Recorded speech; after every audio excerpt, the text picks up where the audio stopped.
Hello, everyone, and welcome to Curse of Strahd.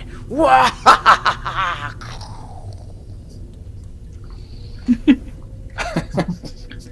guys ready to play some Dungeons and Dragons? We are. Yes. All right. Oh, yeah. So, first, I'm Christiana Ellis, the Dungeon Master, and allow me to introduce our players. We have first Tim Dodge, whose character has yet to be introduced because his previous character, Julius the Paladin, alas, fell last session. He met his untimely demise. That's right. Thankfully was incinerated before the zombie version of himself could do any further damage. Pick me up with a vacuum cleaner. Alas, poor Julius, I didn't really know him. Yeah. We also have Nobilis playing Zia, the human wizard. Hello. We have Lee Burdett playing Honor, the tiefling ranger. Hello. And Mark Kilfoyle playing Rockjaw, the half-orc barbarian. Teach me, or we'll just play. We are missing Nutty this week. She is off doing martial arts. So that's very important stuff. So her character, Shadow, the elven druid, will be an NPC for this week. So if anyone doesn't remember where we last left off, the party had gone to explore the Amber Temple deep within the mountains. And the idea of going here is that it is rumored to be the place where Strahd made contact with dark powers that gained him the magics and taught him and made him essentially the vampire creature that he is, but also rumors that there may be other powerful magics to be found within this ancient temple. And specifically, one of your party, Casimir, is an elf who desires to find the ability to restore his sister, his long-dead sister, to life in order to help his people. And so he was the initiator of this particular quest, but you're all here to help him and perhaps look for other tools that might allow you to defeat the vampire Strahd. Also with you, Esmeralda, the vampire hunter, Ismark Kolyanovich, whose sister has been taken as Strahd's bride, but has also been foretold as a powerful ally. And also Adrian Martikov, a were-raven. And so you infiltrated the Amber Temple and found inside a number of dangerous things, but also Strahd's Chamberlain, Rahadin. And you pursued him and killed him before he could escape. And now you kind of came back in to lick your wounds, only to discover that there is something very powerful inside a giant statue in the Amber Temple, and it really messed you guys up, including poor Julius to death. Messed him up to death. Messed him up. That's the worst kind of messing up. Well, one might offer that being messed up into vampire spawnhood would be worse. But technically, he came back to life briefly. That was no, did not come back to life, not to life. It was moving. You guys didn't really get a good look at him, but from his movements, it was very clear that he was not under his own power. Yeah. So, we will rejoin our party as they just finished a short rest. And am I to assume, Zia, that you have now attuned to the staff that you found? Was that... I thought that normally takes a long rest. Nope, short rest can do it. Okay, then yes, absolutely. All right, let me go ahead and give that to you then. And during the short rest, Zia offers the first note of optimism you've seen from him since he joined the party. He says, "You know, it seems to me, for all of our setbacks, that we have a chance to actually defeat Strahd and destroy him. I really feel that this is in our future. I have not seen it. I have not foreseen it, but I have a feeling that this is something we can actually do. It is not merely, he is evil and therefore we must oppose him and we will die, but it is the right thing to do. No, this is. I think we can actually do this." Esmeralda's just giving you a little bit of a narrow-eyed look, like.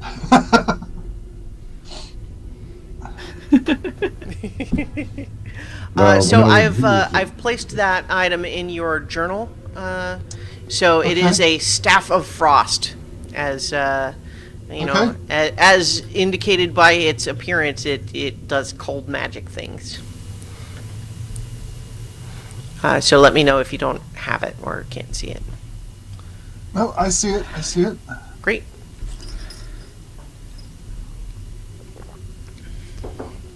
Okay. Yeah. So, yeah, you guys have just been sort of hiding out here, licking your wounds for a little bit, for about an hour, catching your breath, recovering a little bit. But can't stay here forever. No. The other mountain folk that are in here are basically kind of giving you a wide berth. Like, they're not going to interfere with you, but they're also doesn't seem like they're terribly interested in helping. So let us look at these rooms in this hallway to the north. Yeah, we've got these couple of rooms pretty much situated. No more of those hotheads, huh? Well, did I not see several of them chasing you as you ran back to the? Down the other way, yeah. Yeah, so we will probably see those again, and we should be prepared to fight them again. Mm-hmm. And they were quite nasty. Yeah. Because you spent an hour in here, Casimir had been kind of just staring into space, sort of lost in thought. But then as you guys are sort of getting up to move, he kind of, out of curiosity, he walks to sort of the south wall here. Mm-hmm. And he's looking at something, and he kind of pokes it on the wall, and a secret door opens. Oh! Casimir! You have hidden talents. And hidden doors. Apparently, I just been staring at the wall there, and I just realized that the cracks were door-shaped. Well, let us investigate. Can you see what the trigger is? No, it just pushes open once you see that it's there. Very nice. And I look over the people who live. You didn't even know this was here, did you? They said, "We did. There's just nothing inside." Well, you could have said something. There's nothing inside. So as you open and look inside, let me get to just where I can read the official description. The official description says scrolling. It says scrolling. Scroll. That's what it says. Believe it or not, that is actually what it says, because this room is called the West Scroll Repository. And it just cross references. Okay. Carved into the south wall of this dusty space are cylindrical holes fit for scrolls or maps. But they seem to only have sort of dust and crumbles of decayed, rotted paper inside. Oh. Let us search more thoroughly. You can all make an investigation check if you want to search this room a little bit more.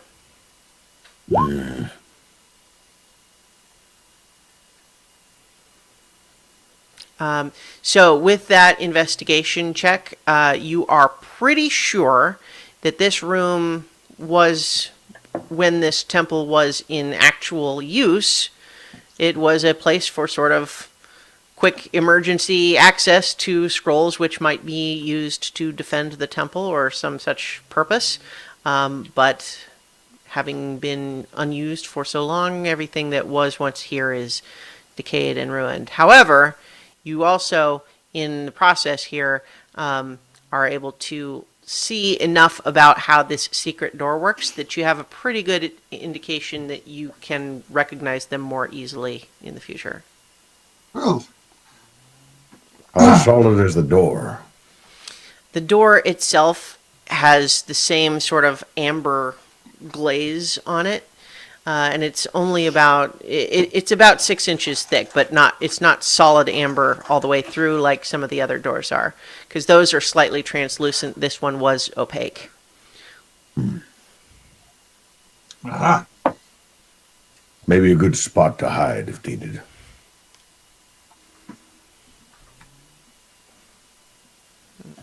Well then, if this is all there is to see here, let us go and look at these rooms to the north. Right. Let us take a peek to see that there is nothing in the next room that we might want to avoid. Yeah. So as you peek into this north hallway, as before, glazed amber covers the walls of this 20-foot wide, 70-foot long arched corridor. The amber doors at both ends of the hall.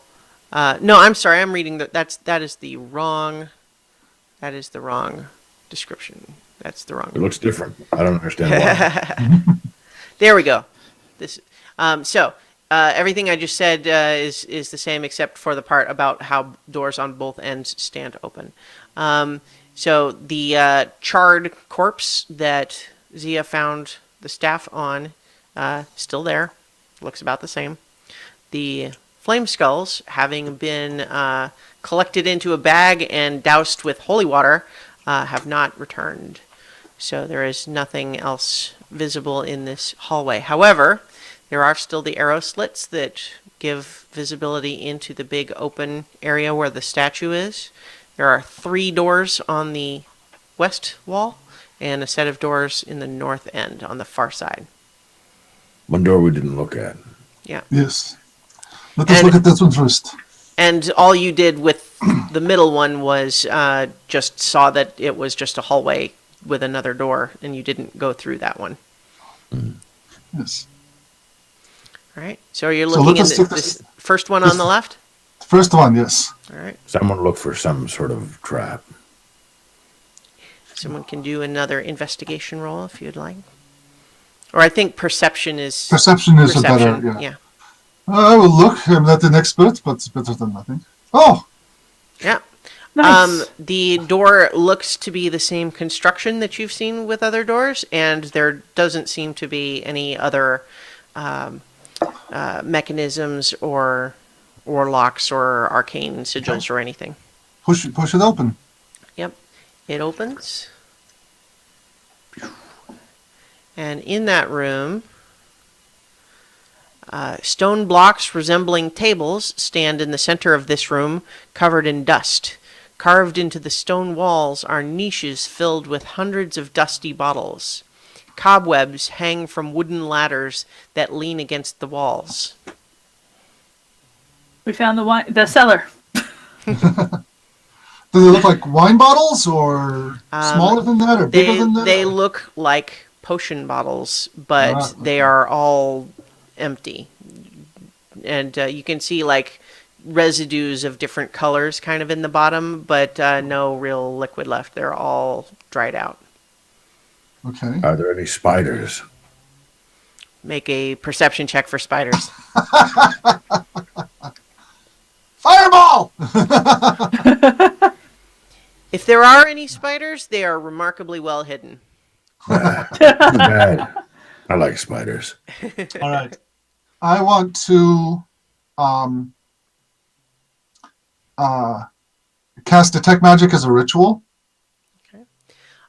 First, let's just do a bit of business that I kind of forgot is that as before, let's have you guys control the NPC that you were doing Yes. before.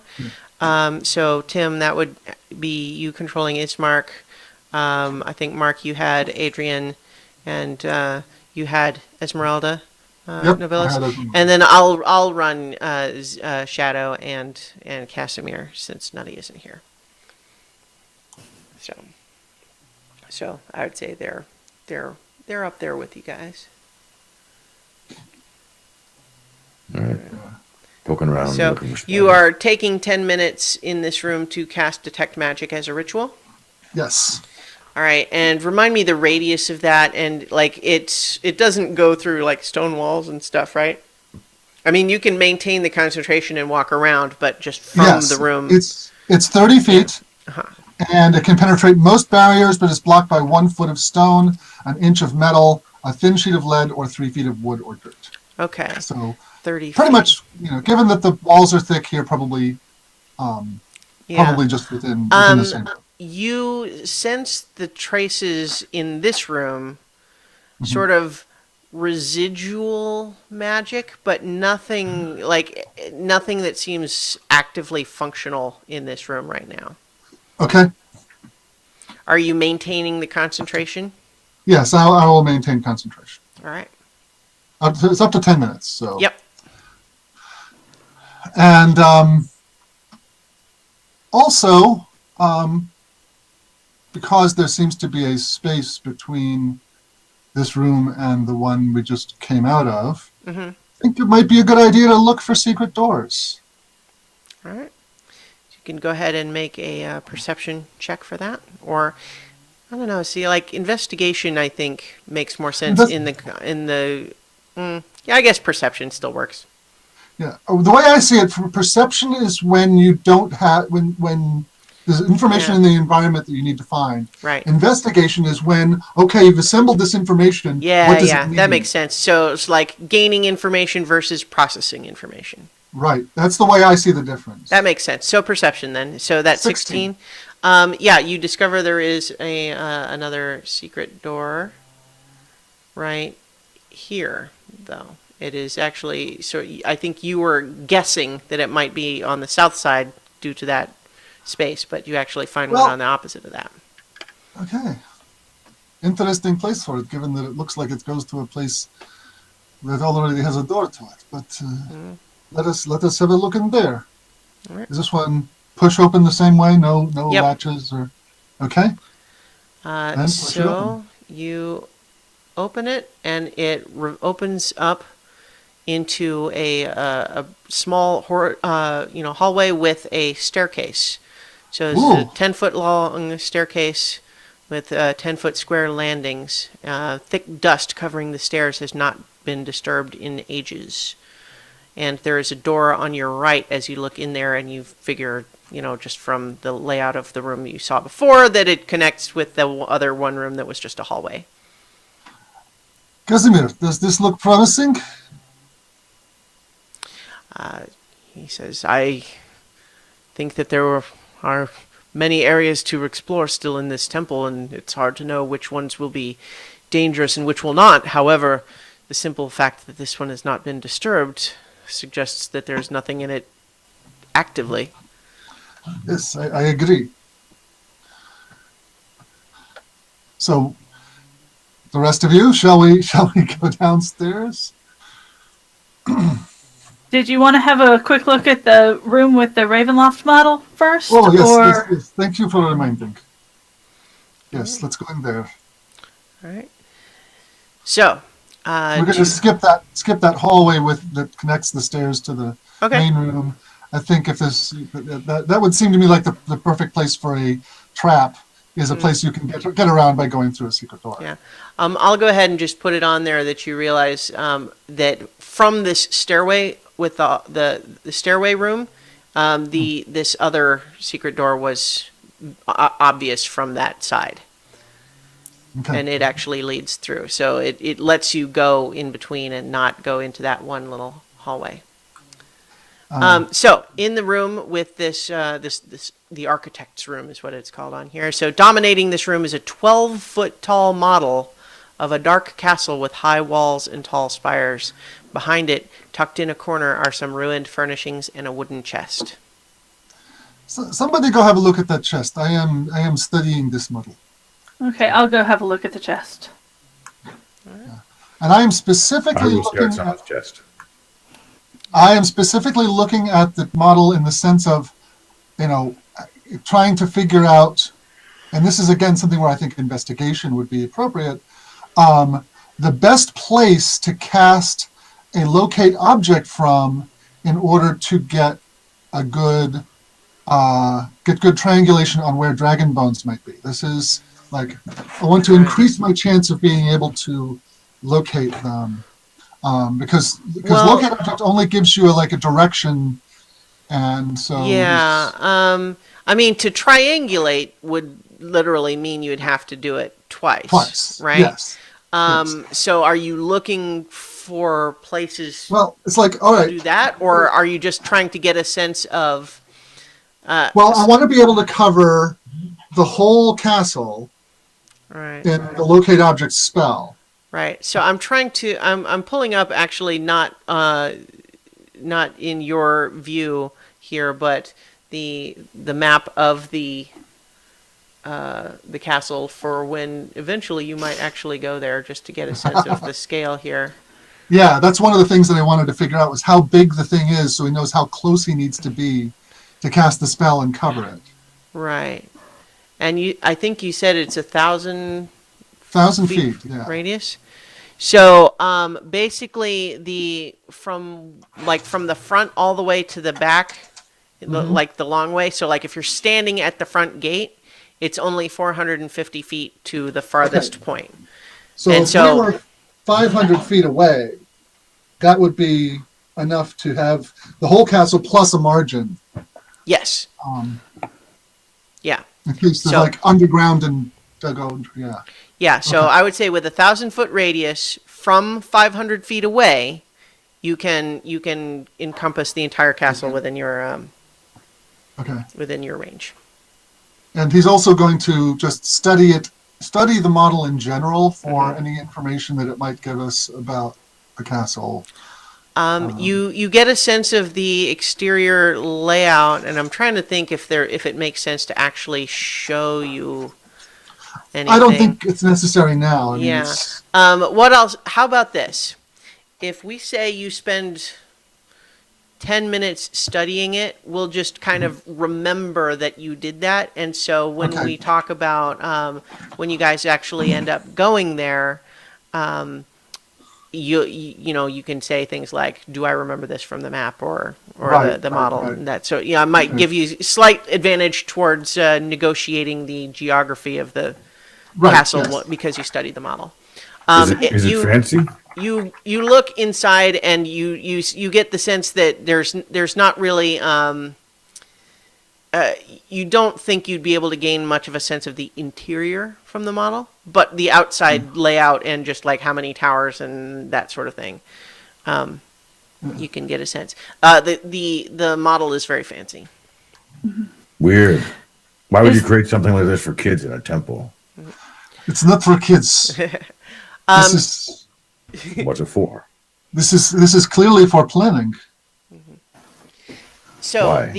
the chest. Sorry, I don't mean to cut off roleplay, but we also had waiting on the chest. So do you do anything with the chest, or you're just opening it? Zia, do you sense any magic in this room, either from the model or from the chest? Do I? There is something in the chest. Not Okay. from the chest itself, but there is something inside. Yeah. Okay. I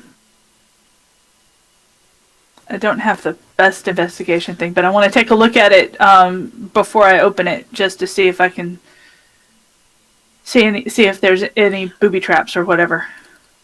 All right. Because if the chest is closed and this place has been ransacked multiple times, there's a reason it's still closed. So go ahead and make a perception check. 20.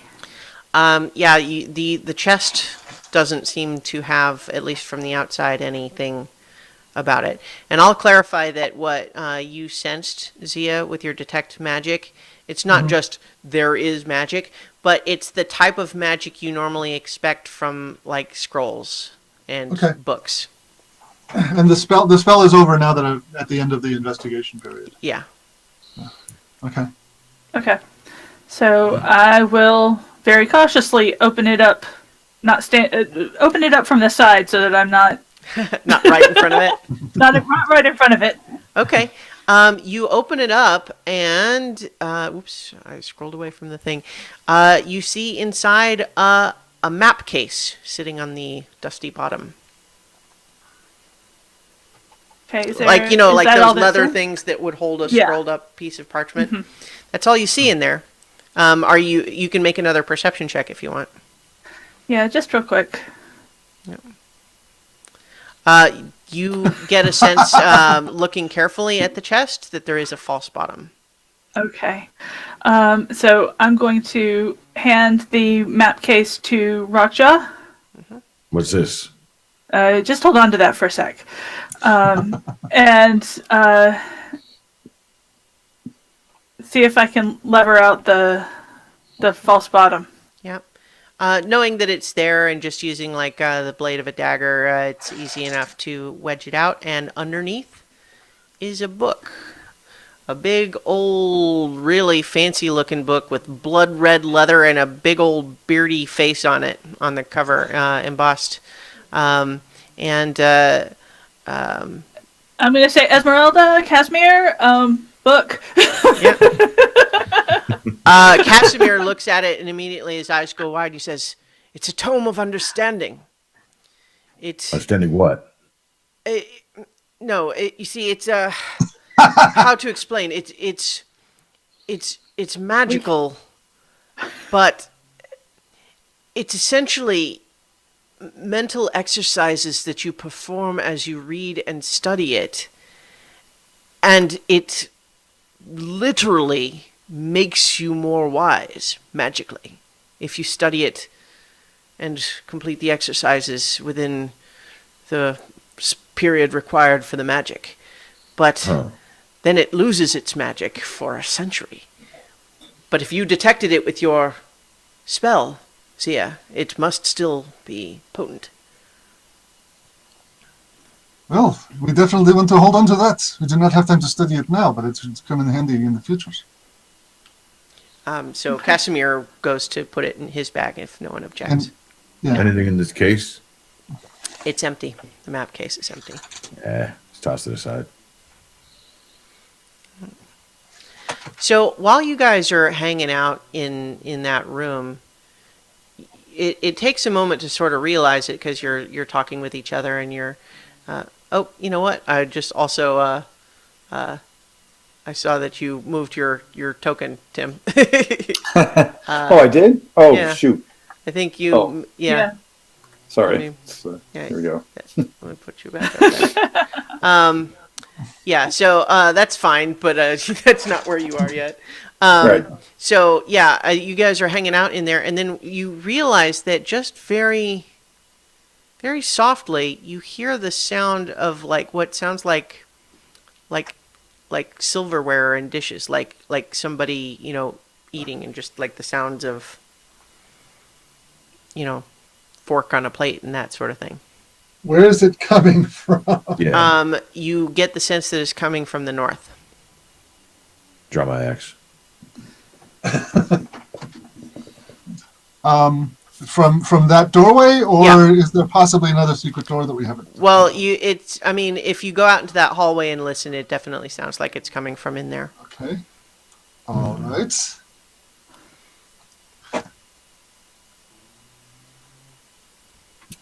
Somebody eating all proper.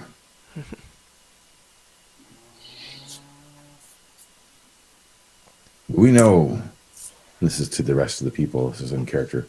We know why this temple and that castle are connected. Strahd came here for power. But Well, evidently he got more than power here. If you build a model like that to plan something, or to present to the person who's having it built, to say, here's what we have in mind. Is this what you want? And he says, yes, this is what I want. The actual architect's plans, the Lord does not understand. He does not see from what is on paper. So you have to build the model to sell the idea to the Lord. This was Temple of Architects. no, but evidently the architect was from here, or else had used this place to present. Perhaps this place was Strahd's base of operations before he moved to the castle. It doesn't fit the story as I know. Maybe Chewing Guy will find out. All What's right. his door look like? It's the same as the one you came in from where the mountain folk were. I look around. Ready? Yes. Yep. All right. I'm going to try the door just to see if it's locked first of all. Okay. So, Pavel, Yes. Do we get to kill another Tim character? Pavel, you were with your companions, and you had infiltrated this cave deep within the swamp, looking for this necromancer that you were going to eliminate before it could wreak further havoc in the area.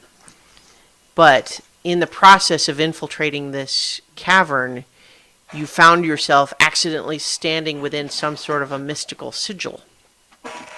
And then before you knew it, you weren't in that castle anymore, that cavern. You were not anywhere. You felt like you were adrift in time and space somehow. And then you felt stirring within you the spirit of your deity, the voice of Ouijas in your head, telling you that you were lost, but she is directing you to a place where you can stop another different, powerful undead threat. And then you found yourself standing in a room with strange walls. They seem stone, but with a amber sheen to them, standing in front of a very fancy dinner table with a gorgeous feast on it. And you couldn't help yourself but to sit down and start eating. Teleportation makes a guy hungry. And so, the rest of you, once you open that door, what you see, torches in sconces illuminate a dining table in the center of the room. Covering the table is a magnificent feast that fills the hall with the rich smells of cooked meat, sweet vegetables, piping hot gravy, and wine. And you see a man in scale mail armor sitting down and enjoying himself a meal, apparently. However, as you enter, he does not seem to react to the sound in any way, and he just continues eating without looking in your direction. Does it smell like real food? It smells great. Hey, you, eating man. He doesn't seem to hear you at all. You're having one of the best meals you've ever had, Pavel, and you're all by yourself in this strange room. I carefully go over to I've been in worse situations. The food's really good. Yeah. Have my axe with one hand, reach out my other hand in the shoulder and shake him. Hey, I'm talking to you, eating man. You see that as you jostle him, he doesn't seem to react to you, but you notice something a little bit weird. As you jostle him and his hand is bumped a little bit, it actually briefly goes through his wine glass, before Ah, he dang reaches and picks it up again. It ain't real. Smells good though. It still looks real, but you guys can try to take a closer look if you want. Hold on a moment. I am being summoned. Hold on. Okay. Wave my hand in front of Eating Man's face. Hey, wake up.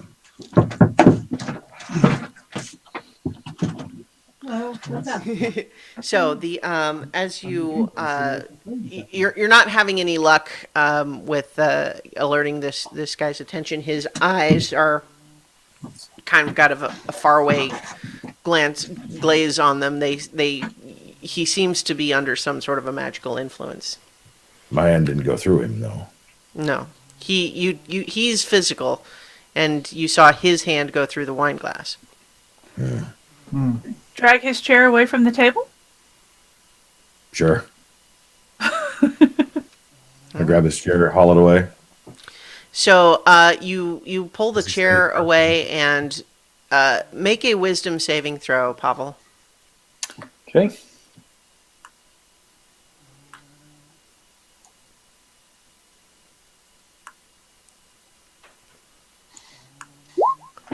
An 18. Okay. Suddenly, all of a sudden, you find yourself being pulled away from the table, and as you do, you kind of blink and realize suddenly all of this food that you've been eating, like just everything on the table, suddenly looks semi-translucent, and this fullness that you were feeling is just gone, and you're hungry again, and all of a sudden there's other people in the room now.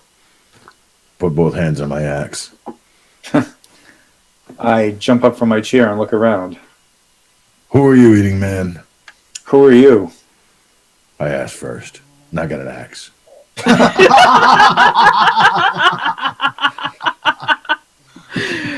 Way to make an impression. Yes.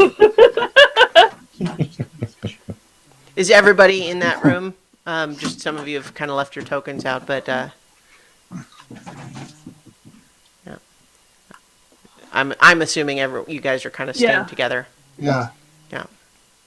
You may have an axe, but I've got a spell that can inflict wounds. So who are you? I like you. I'm Rockjaw. Pavel. Pleasure. Probably. Why are you here? Why were you eating? I'm not even sure where here is. This is not where I was a few seconds ago. I was a few moments ago. I was fighting a demon, and apparently I got caught up in his magic and cast into the middle of nothing. And then my goddess led me to this room, wherever this room is, and thought I was eating the best meal of my life, and it turns out to be an illusion. I look around for the demon. What's it look like? He was transported here. Well, your companions fighting the demon's loss is our gain, because we are fighting a demon too. Well, he is called a demon. He is a vampire lord named Strahd. Undead? Yes. A vampire? Yes.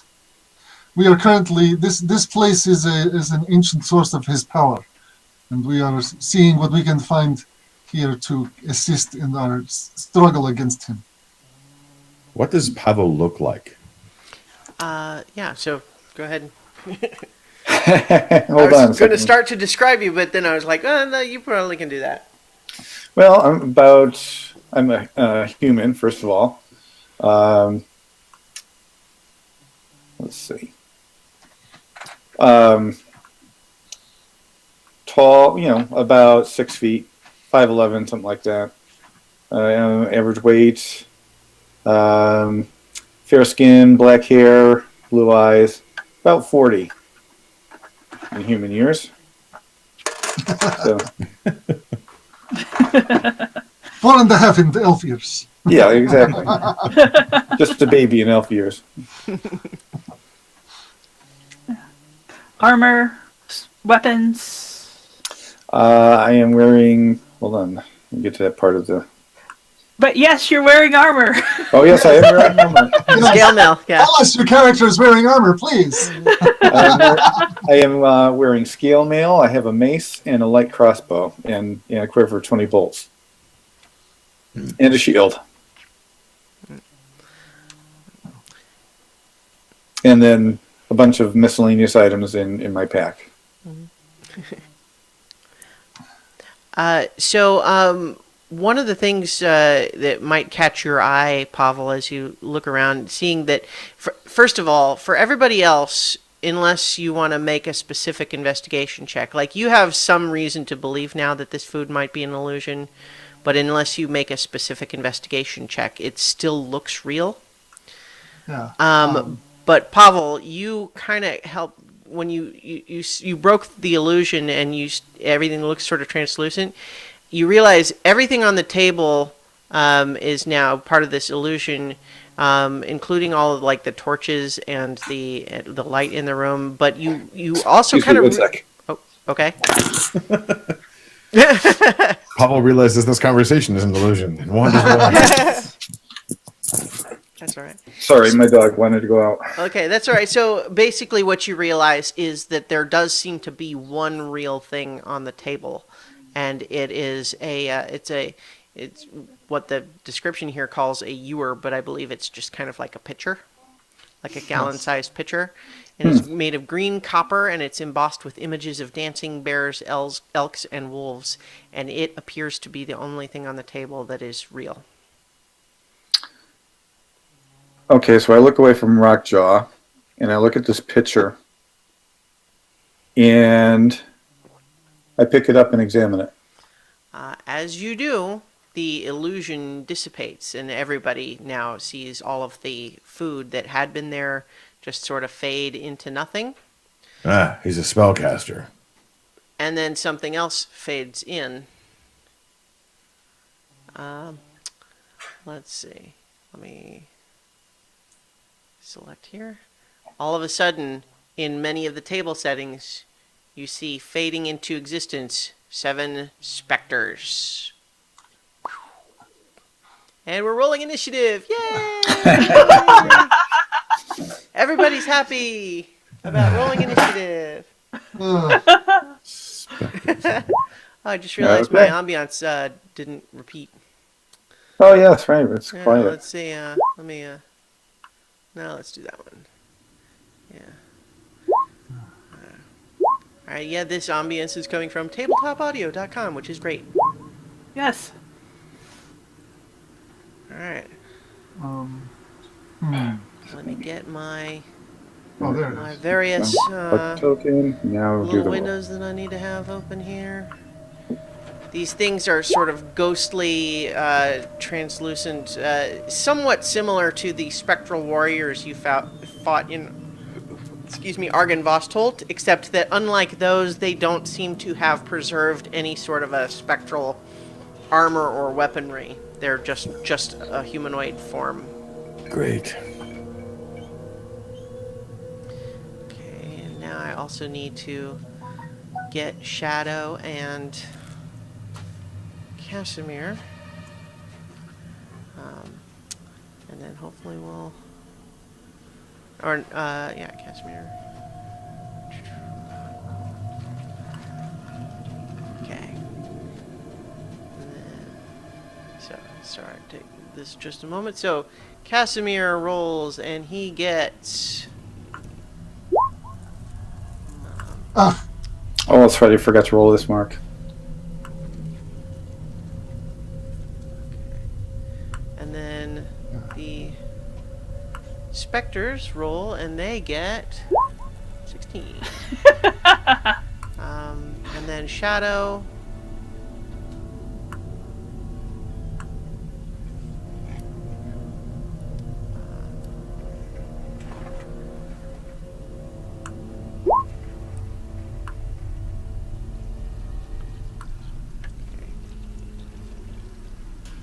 All right. Okay, so Shadow is going to roll and get...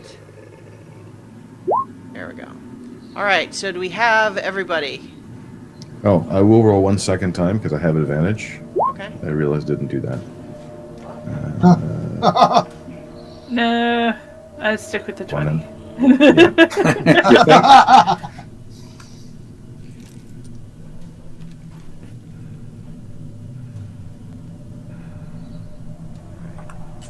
It remains a permanent mystery to me that it doesn't auto arrange those, but whatever, that's fine. Okay, so I think at a rough glance, it seems like we've got everyone on there. So we'll proceed, and definitely, if anyone discovers they've been skipped, either them or their NPC, then by all means, give a shout out. So Esmeralda is up first. Esmeralda will draw her rapier and her hand axe and use them on the closest specter. Okay. Okay, so 27 and a 26 both definitely hit. But as before, when you have fought spectral creatures, it seems as though you sort of tear through their ethereal form, doing damage, but not as much as if they were solid. They are magic weapons. Oh, Yeah. are they? The Yeah. rapier Plus is one magic? rapier. Yes, it is. It's a +1 rapier. Oh, yeah. I think I wasn't treating it that... Well, okay, she was casting spells from up in the window before the last time anyway. Yes. Okay, yeah, so in that case, then yes, they do the full damage. The rapier does. So that's 19, and then 23. The hand axe, I think, misses. Yeah, so basically with those... Oh, yeah, the hand axe does miss. So with 18, she does quite a lot of damage to this thing. But it is still... Oops. 19. Yeah. It's still pretty... so it's still there, but she definitely has dissipated a significant amount of its form. Chop, chop. Okay. All right, Honor, you're up. Okay, I am gonna step forward till this guy is in... I can't tell if this one is in melee range or not.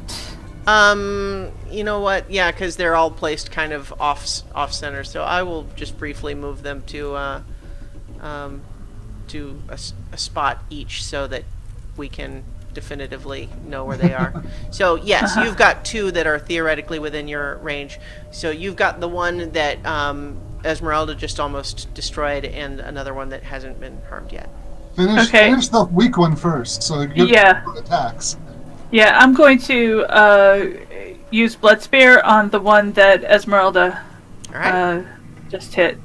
Cross your fingers. Critical. Oh, wait a minute. I get it for Natural Explorer. I get combat advantage on enemies that have not yet acted. Oh yeah, there So you the go. 23. 23.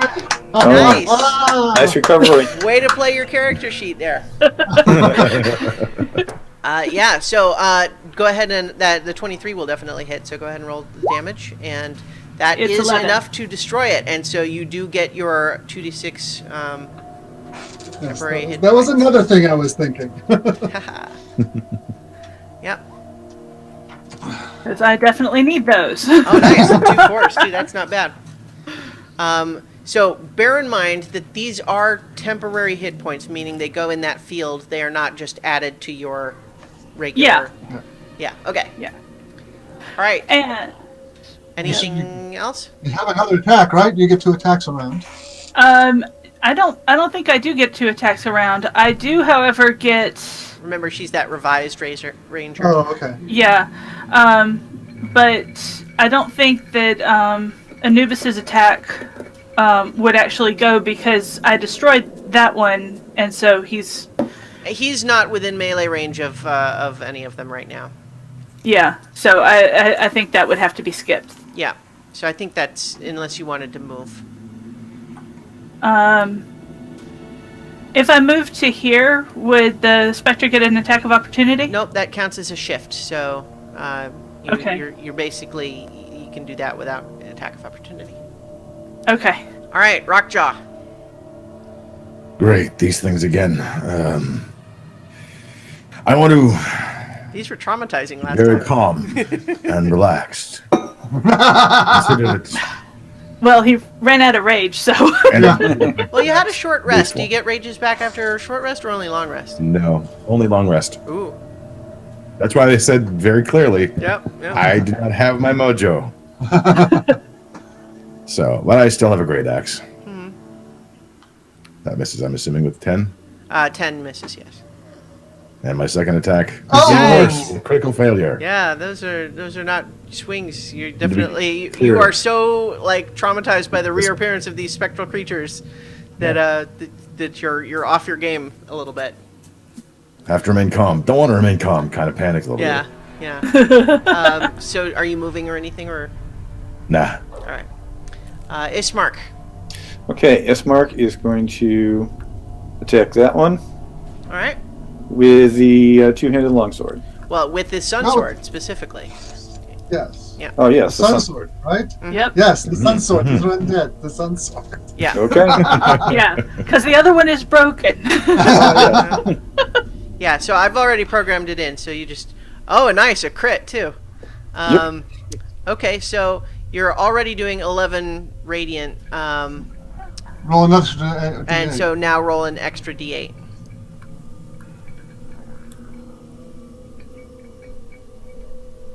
All right, so that's 17 radiant damage to that thing. And he gets a second attack, right? Yep. Mm-hmm. Well, wait. So yes. In fact, actually, if he's got the sun sword and his short sword out, he gets 2 attacks with the sun sword and then 1 with the short sword. Okay. Yeah. Oh, Well, no. Okay, I take it back. You did the 2-handed swing, so you'll get 2 with that, but not the short not sword with the one. sword. Okay. Because he's using it 2-handed. Well, I'll take this one. Yeah. Yeah, absolutely. Yeah. So that still hits. Yeah. And it And then is I roll another the 1d8 because it's undead, and so yeah, he just destroys that thing. oh wow. The dice like me today. Yep. Yeah. All right. Definitely takes that one out. 2 down, 5 to go. Yep. I'm gonna have All him right. move at all. Nope. Well, wait. If he can move up next to one, he will distract it from our new guy who's surrounded by 4 of them. Yeah. So that would- Okay. I'm going to move him over to there. Okay. Didn't. Oh, there you go. Yeah. All right. Zia, you're up. Zia does not have a lot of great spells for attacking undead. Especially since you do vaguely remember from the last time that they are, or at least the other ones were, didn't take cold damage. Right. So the staff is out of the question. All right. I just am going to have to use a firebolt. I'm going to back up a little because I am, quite frankly, much, yeah, not real happy. I'm going to shoot a firebolt at the closest, This guy right closest there. one. Yeah, Okay. and there it is. Oh, there you Oh. go. Yeah, a critical will definitely hit. Yes. The dice seem to like us today. Yeah. Yeah, cross your fingers and it holds out. All right. So, you do get the sense that it does not, its incorporeal form does not fully absorb all of that fire, but you definitely burn away some of it. Yes. All right. Figure if those of us who still have attacks, where did their initiative fall? I don't see it in the order. Oh yeah, it's not in the low. Oh, you know what? It's because the one that I rolled with got destroyed. Yeah. So they were at 16. Okay. So it is actually going to be their turn now. Yeah, I'd use that one to link it to. Yeah. Okay. So this one that Ismark just came up near is going to attack him. So with a 20, it hits, and so he's going to take... Ismark takes 8 necrotic damage and needs to make a Constitution saving throw. Okay.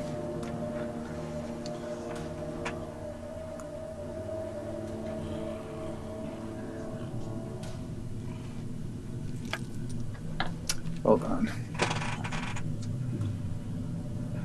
So just click on con on the sheet. I don't see a saving throw section. It should be... oh, yeah, because the... right, so there is a... If below the ability scores, there's this thing that says saving throws. You can click there, but otherwise you just do click on Constitution. Well, there are saving throws on the sheet under proficiency bonus. Well, this is for an NPC sheet. Yeah. Oh, Yeah. for your thinking. Yeah, 19 is a success, though, so his hit point maximum is not reduced. Yay! All right, so that's one attack there. You got 2 of these are going to come after you, Rockjaw. So we're going to get 2 life drain attacks headed your way. A 15 Yep. and a 22. Yeah, so that's 16 necrotic damage, and you need to make 2 saving throws. Let's see.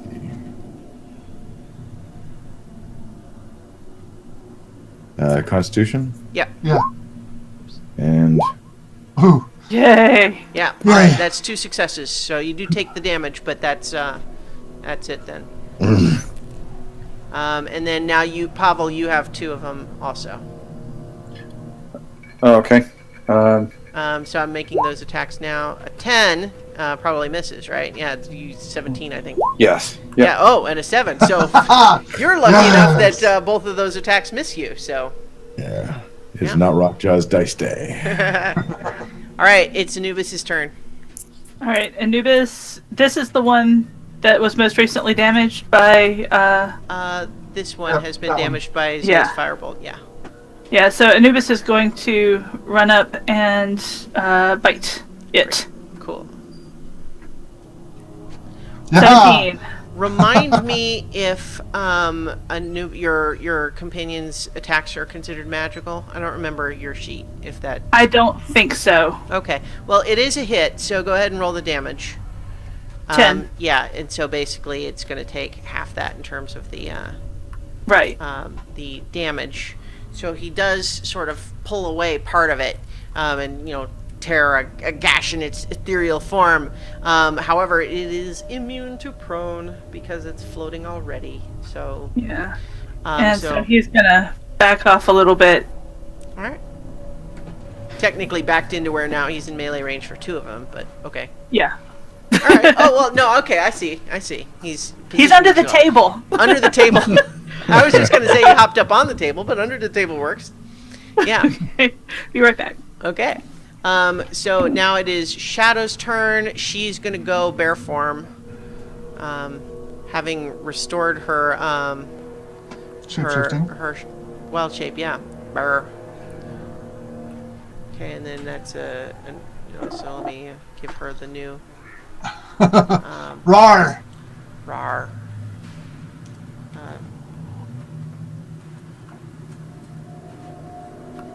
And right there, sort of crowding people out of the way. And then, let's see, which represents.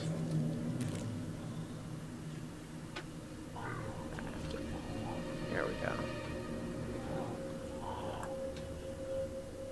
And yeah, she's gonna try to bite that one that's right there. Okay.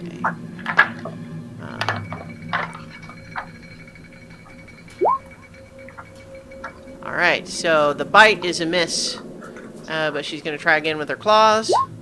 Wow, that's not good. That's great. That's crazy. Yeah, so she's in a bear form now, and it's elaborate, striking that she's there and scary, but she whiffs on both attacks. All right. That makes Adrian's turn. Adrian remembers these last time, and it was not good because they hurt. Can he get a clear shot with a crossbow? He can. I'll say he would have to move. Okay. He moves Can he north move of up Zia. here? Yeah. Yeah, that's he can get the one that's by Ismark from there. Maybe Yeah. shooting at that one.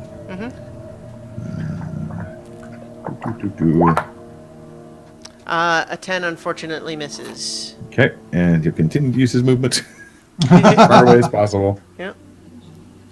All right. I think he has just the one attack, right? With the crossbow, you only get one. Yeah. Loading. And that's true no matter how many attacks you get. I think there's a feat you can take that's... There is. Crossbow expert. Yeah. Yeah. But he doesn't have that. He does not have it. All right, so that is Casimir's turn. And he is going to... Yeah, he is right on this thing. So he's also going to do Firebolt. An 18 hits, but doesn't do very much damage.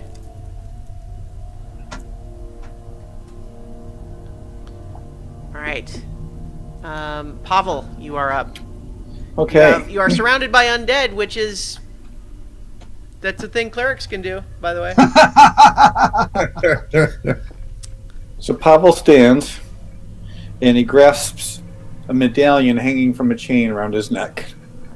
And he thrusts it forward, and on the medallion is a picture of a red skull in front of a fireball. Really? And he begins a prayer, censuring all the specters around him. Very bad specters. No. Basically telling them to go stand in the corner. Yeah. Right. Hang on, I'm double checking just for my own knowledge so I can describe properly exactly what your ability is at this point. You're 8, so... okay, so they're all going to make a saving throw. Yep, they all have to make a wisdom saving throw. Yeah. Remind me what your DC is for that. Oh, hold on. Let me get my sheet back up here. Okay. It It should be. I think your wisdom is +4. Spell save DC is 15. 15. Okay. So we're going to make 5 saving throws. The one that's hurt is first. Okay. Fail. Fail. Yeah. Okay, that one is destroyed. Yep. It just, as Pavel calls upon his deity, this wave of radiant force just past him and just obliterated that one. And then let's see about the others. Fail. Oh, Fail. man. He They're all clears the gone. room. One shot. You can stay. I turn to Rockjaw and say, "Can your axe do that?" Not yet. Yeah. So, yes, as this wave of radiant energy, emanates out, these specters just and are just obliterated, and the room is now quiet and dark. You're pretty good. Thank you. I wonder if this gets me my food back. No. However, with have a the ration I illusion can failed, split with you. it's this. So my guess is that you maybe set down this thing when you were in combat, but Yes. that one strange green copper ewer is still there, still real, and obviously magical in some way. Mm-hmm. Well, last time I picked that up, we got 7 specters. Would anyone else like to take a look at it?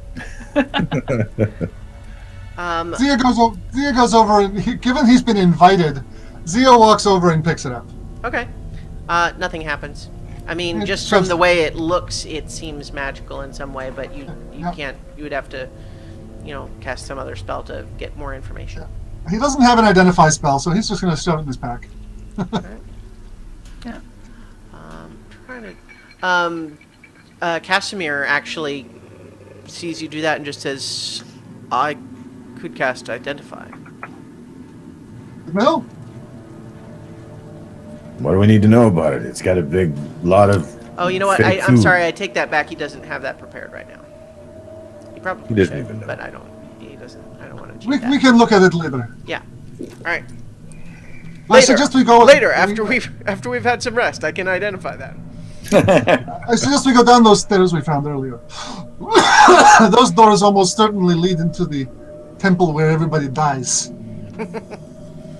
Sounds like fun. Yeah. All right. Lead the way, since I'm new here. Oh, this is a temple of amber. That's about all I know. Yeah. What? There's not that much else to know, really. All right. So, because you are all going down the stairs, what that actually means is that we're going to switch to the The other lower map. level map. Yes. So let me have a moment to prepare, and I will do that. All right. Yeah. So instead of regular Shadow, we gotta have Bear Shadow, because she just changed, so she has a few hours of that left. There's no point in changing back now. I like it better this way. Roar. Arr. Alright.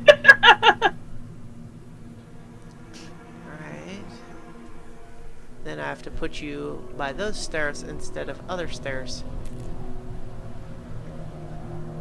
Okay. So, Pavel, are you from this place? Uh, I think it's called Barovia. yeah, not originally. I was my group and I were fighting this demon outside Barovia, but we were not originally from here. No. But bad news for you. What's that? You're from Barovia now. Care to elaborate? People have a hard time leaving. Even in death. Really? We'll see about that. Yeah, don't die. Oh. My You goddess just lost has someone. my goddess has special control over life and death. Well, I saw some of it. Who do you serve, anyway? I serve the goddess Ouijas. We just what? So, of note, not that I don't think any of you actually have any special religion training at this point. None of you have heard of that goddess before. It is not even a familiar name at all. Ouijas is the death goddess. A benign one. A benevolent goddess, but she is the steward of the dead. And she does not necessarily object to the creation of the undead. She does have an issue with those who are the undead who are reanimated involuntarily. So, for example, if your vampire Strahd were to turn someone against their will, my goddess would be greatly concerned about that sort of thing. We've already seen that twice. So, if someone wanted to come back, or probably wanted to come back, and someone brought them back, that'd be okay. Kind of side-eyeing Casimir. Yes. If they wanted to come back, the goddess Jiwas would certainly not object to that. We just Stewart. Got it. So, as you guys descend these stairs, let me describe where you emerge. Yeah. And I don't have control over Anubis. Oh, okay. I can fix that for you. And everybody, check to make sure you've got everyone else that you should. Yep. I don't see Zia. Oh, okay. Oh, there he is. Okay. He Um, was. you should he have. was He got under the stuck bear. by a bear. Oh yeah.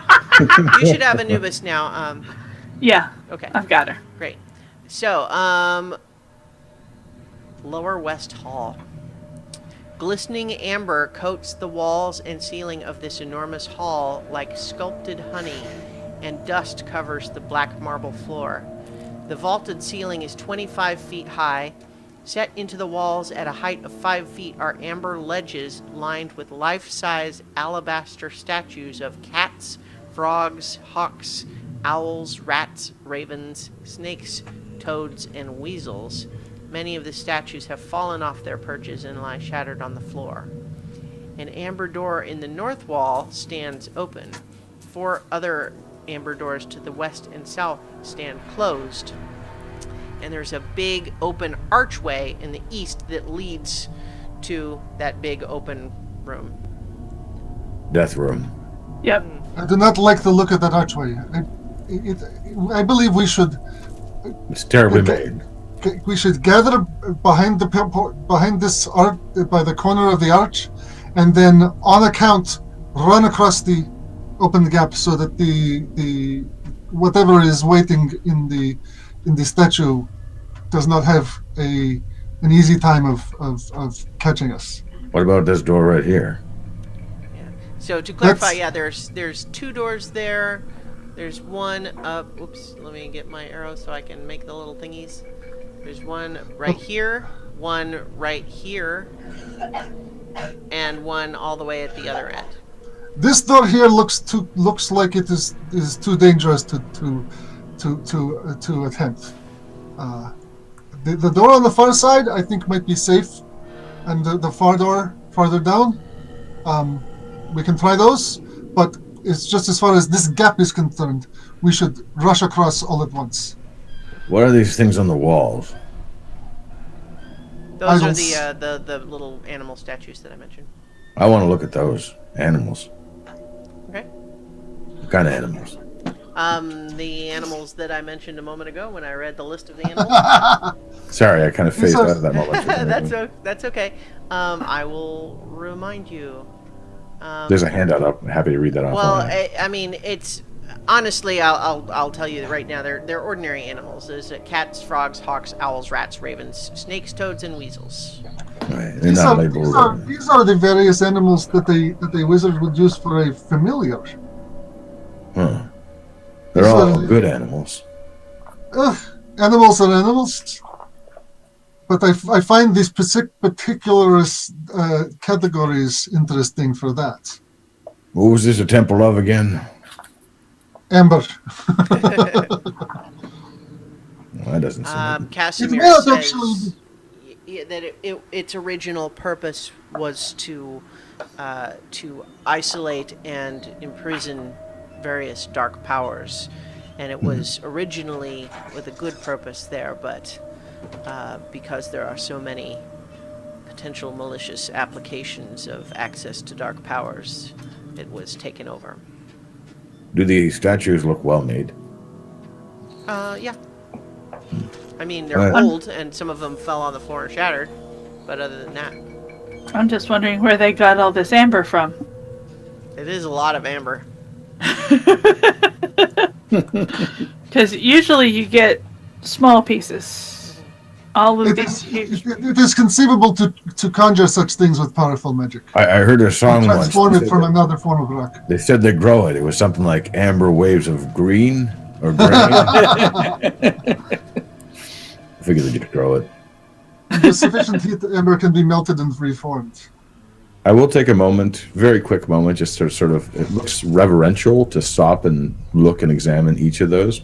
Just a couple of seconds, but it's something notable. All right. Yeah. Nothing happened. No, I don't care. No. Do what you're going to do, folks.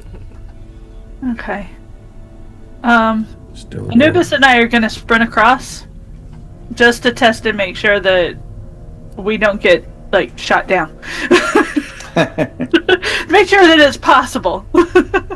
Sure. Do Sure. they get the bonus only when we're out traveling, or does that count down here from No, that's like a traveling overland bonus, not. Okay. Yeah. Okay.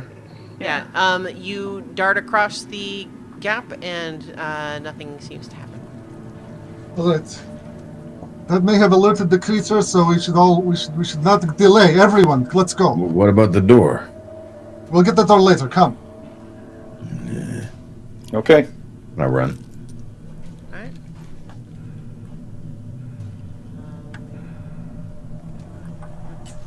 So everyone races across. There doesn't seem to be any activity. Don't forget our Weir Raven.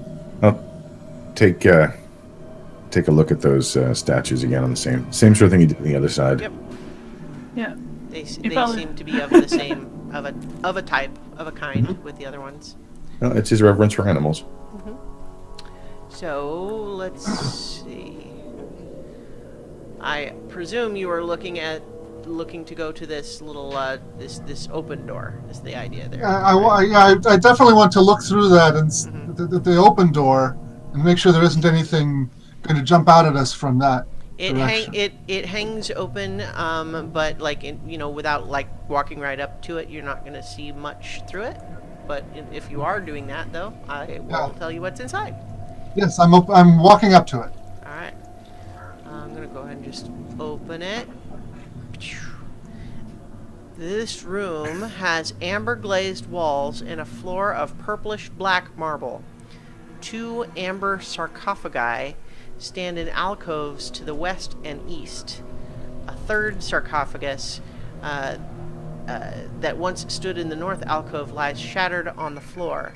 Clustered in the middle of the room are 4 loathsome, hunched creatures. Each one has a single, large, baleful eye. One brief note on these amber sarcophagi. Basically, what these things look like is a rough block of solid amber, 8 feet tall, 5 feet wide, 5 feet thick. And trapped inside the translucent, amber, is you see just a little bit of a sliver or a wisp of darkness sealed in the amber. So 2 of these are intact and 1 is shattered in this room. But you also see these 4 creatures with large, baleful eyes turn and look at you and. To arms! Can you close the door? Hold on just a second. He's not closing the door. He's not closing the door. Okay. So let me briefly make sure I know what these guys are doing here. So you are just calling for 2 arms, and are you Yes. are you initiating combat all on your own? Yes. Is that the idea? Yeah, I'm saying 2 arms and I'm stepping back. Okay. Only 2. Hold on. I'm going to use my Eyes of the Grave ability to find out whether these creatures are undead. Okay. They are not. Okay. I'm not going to roll initiative yet, unless someone else takes like a specific combat. Oh yeah. Okay. Nice. Well, if you're not doing that, then I'm starting combat by casting a fireball into the room. Oh, all right then. Well, Fireball against these are a fireball against the far back wall should engulf all of them. Yeah. Okay. They're gonna make. I'll let that happen, and then we'll officially roll initiative. Okay. So they're gonna each make a dexterity saving throw, correct? Yep. DC 15. Ah. Okay. It looks like 2 succeed and 2 fail. So 2 of them take 28, and 2 of them will take 14. All right. Okay.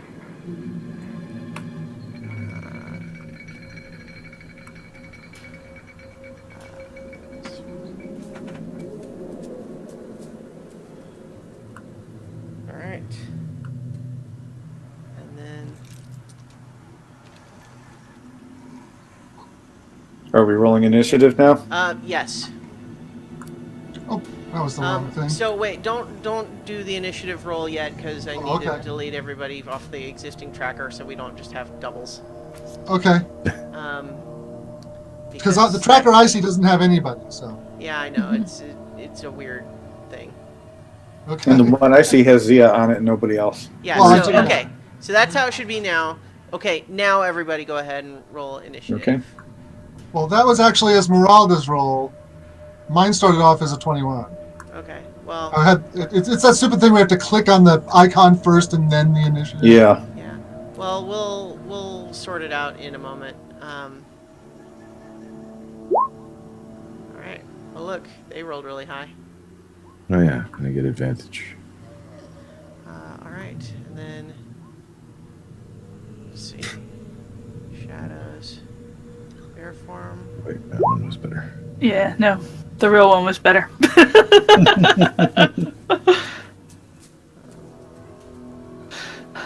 Just leave that as is.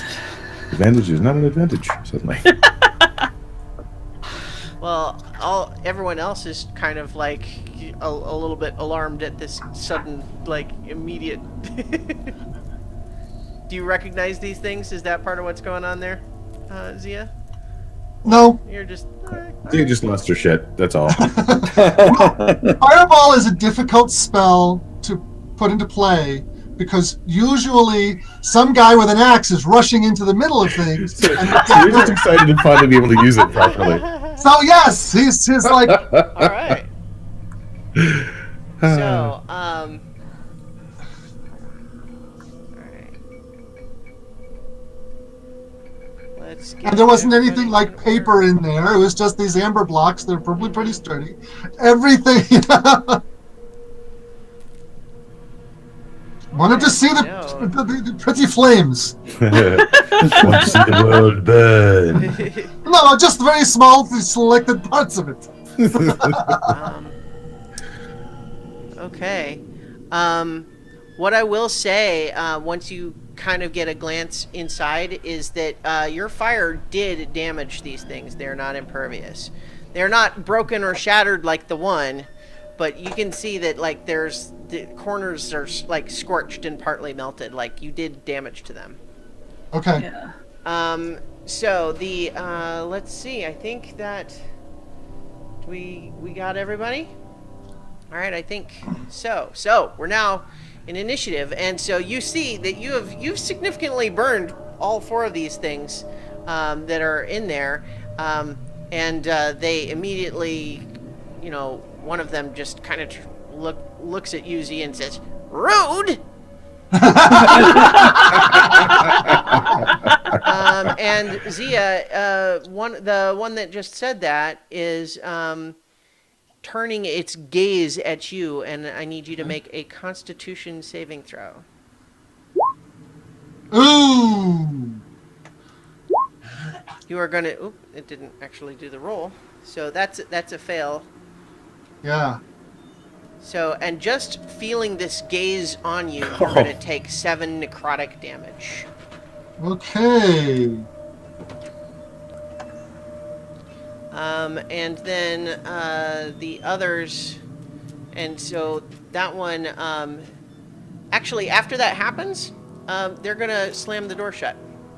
Okay. Okay, so that's what happens is they slam the door. Wait a second. Okay. Okay, Zia just made a saving throw? Yeah. Yes, he did.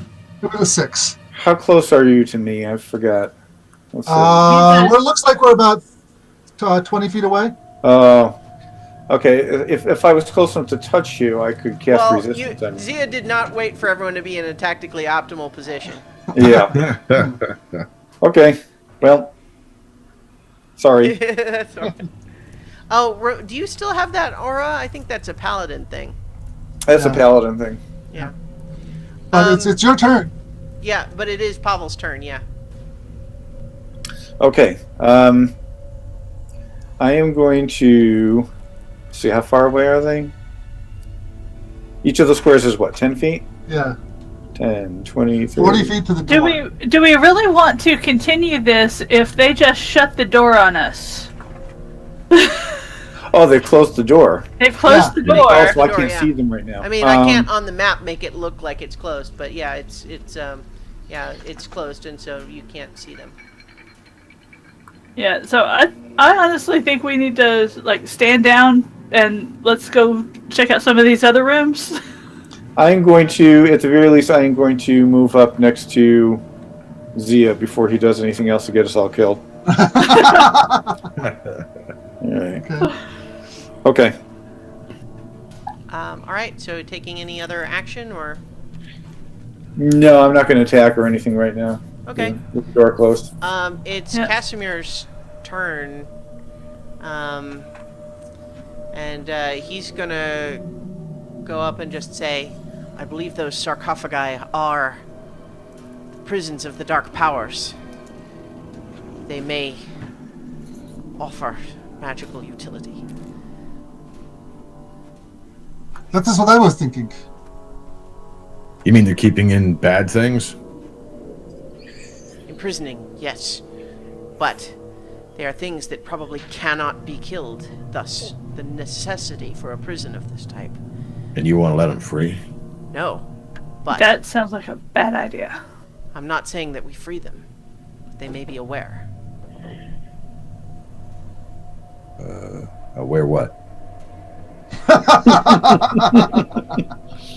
He just blinks at you. Just, I look does over. anyone at else Adrian. want? Ah. Pavel looks at Rock Jones and says, did you take a couple shots to the head with that axe? No, hit with the axe. I think Esmeralda is gonna just kind of, come up and just say, obviously this is why we came, but do we want to have a plan first this time? Well, who are those things? Aware things. The creatures that had a gaze attack. So do you.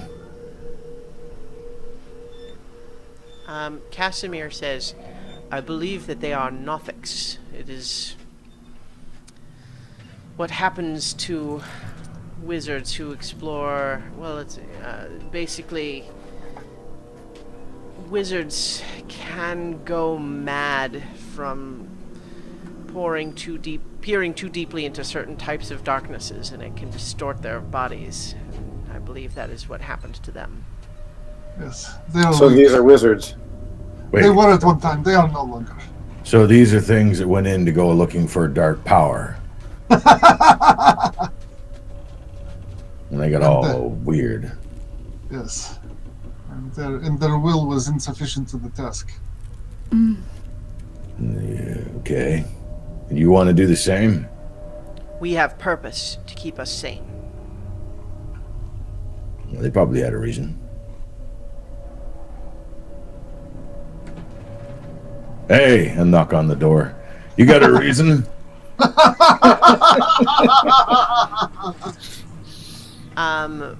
You just hear is like, we don't want to talk to you. You blew us up. Pavel says, no, he's just answered my question. Yeah. I didn't blow you up. Are you wizards or wares?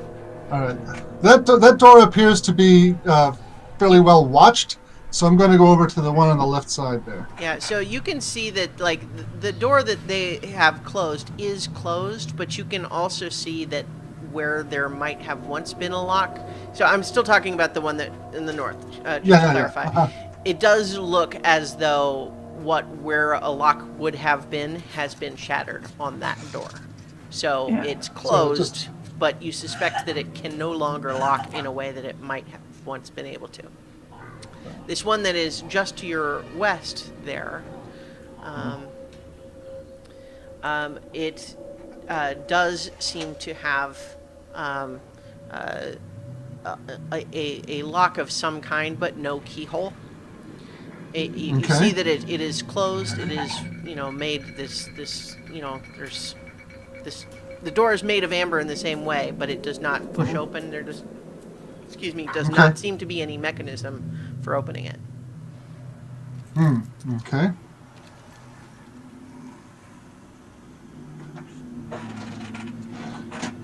So we just leaving him? I think that's probably for the best. Just They don't my seem like they opinion. want to talk. Casimir just says, then what do we even come here for? They may have the power that we need in that room. They I have close to the say- I door have because to- they fear us. We can take them. That, they are abominations. Seems like a good reason to take him too. You seemed all fired up a minute ago. Who, me? No. Zia. I mean, actually fired up. If you yes, so open the door. I look around at the rest of them. They seem. Do you all seem to be one way or the other? Oh, go ahead. I boot the door open. All right.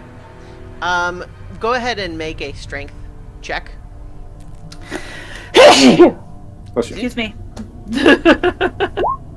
Oh, he think he made it. Let's have he gets to. Nope, that's actually better than I would have expected for this thing. But you definitely beat it, and so you feel there is a body on the other side of the door trying to hold it shut, but you basically are able to kick the door open, regardless. And now we're gonna roll initiative, or I guess technically we're in initiative, but now we're in like For the real thing. proper. Now it's real. Yeah, full initiative now. So, Okay. with the door open, it is actually their turn first, which makes sense given that they knew you were out here and were perhaps prepared for you to try to do what you just did. So you're actually going to have 3 of these things stare at you with their big, ugly eye, Rockjaw. So, Yeah. basically, you're going to need to make 3 Constitution saving throws. Oh, well, it's better than nothing. Oh, Wow, that all looks 3 good. successes. Nice. So you feel like this wave of magical energy sort of pouring over you, but you are able to resist. Hey, quit the looking. magical effect. However, the 4th one that you just kicked out of the way with the door is coming at you with claws. A 10 and a 13. It's actually a miss. Yeah. So it's clawing at you, but yeah, they're not able to accomplish much else. So, Pavel, you're up. Rude. Okay. I am going to the three creatures that just tried so- to attack. Yeah, you're gonna have to move up to the doorway because they're still in Okay. that room. So, like, you'd have Okay. to move up next to All right. Raja to see them. So next to Rockjaw here, and I'm going to cast Bane at these 3 in the center of the room. Okay. Do you have to touch for Bane? I don't remember. No, they just have to be within 30 feet. Okay. It says up to 3 creatures of your choice that you can see within range Perfect. must make charisma saving throws. Okay. Yeah. So they're gonna each make a charisma saving throw then. Do-do-do.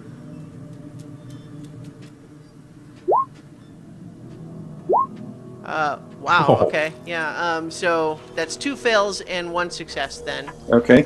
When a Um, target that fails this saving throw makes an attack roll or a saving throw before the spell ends, the target must roll a d4 and subtract the number rolled from the attack roll or the saving throw. okay. Yep. Are you staying there or going to move? Because right now the 2 of you are kind of blocking the doorway. Yeah, I'm going to move off to the side. Okay, you are going to So- get swiped at by 1 claw, but I'm going to do the D4, Oh, no, wait, no, this guy that was by the door is not one of the ones that you did that, Okay. so he's making 1 claw attack, but it's only a 7, so I think that misses you. Yes. All right, Casimir's turn, and let's see where I closed Casimir's sheet. No, there he is. Okay, trying to remember how many. Shadow was running him last time, so I don't remember for sure how many spell slots he had left. Oh wait, no, okay, I have him listed. So yeah, he's gonna. You know what? He's gonna follow Zia's lead and cast another fireball inside that room. Um, That way we can release all the dark spirits. Dark spirits. so that's another. They were gonna make their dexterity saving throws again, and they have to do a D4 roll, subtracted from each. So For two of them. Yeah. Basically, you only So- need to roll a foot if you yeah, succeed. 2 definitely fail. Oh, you're right. Only 2 of them were affected. So I'm actually going to say that of the 2 that succeeded by that number there, I'm going to roll it for one of them. Okay. Only one succeeded, though. Oh, you're right. And even if you roll, if you roll a 4 for him, he'll fail. Yeah. So how about a 50-50 chance that he's one of the affected ones? Yeah. All right. So I'm gonna roll a d20. If it's 11 to 20, then I'll roll the d4 for him. Nope. Okay. Nope. So unfortunately, none of them are affected by the bane in this specific context. But that means 3 of them also. I'm gonna take that full damage. 2 of them are just incinerated. The 2 that were more wounded before. And then, let's see. I'm going to say this guy is partly behind the door, and I'm going to say so he's the one that succeeded, just to, deal with that. Yeah. So that's going to be 13.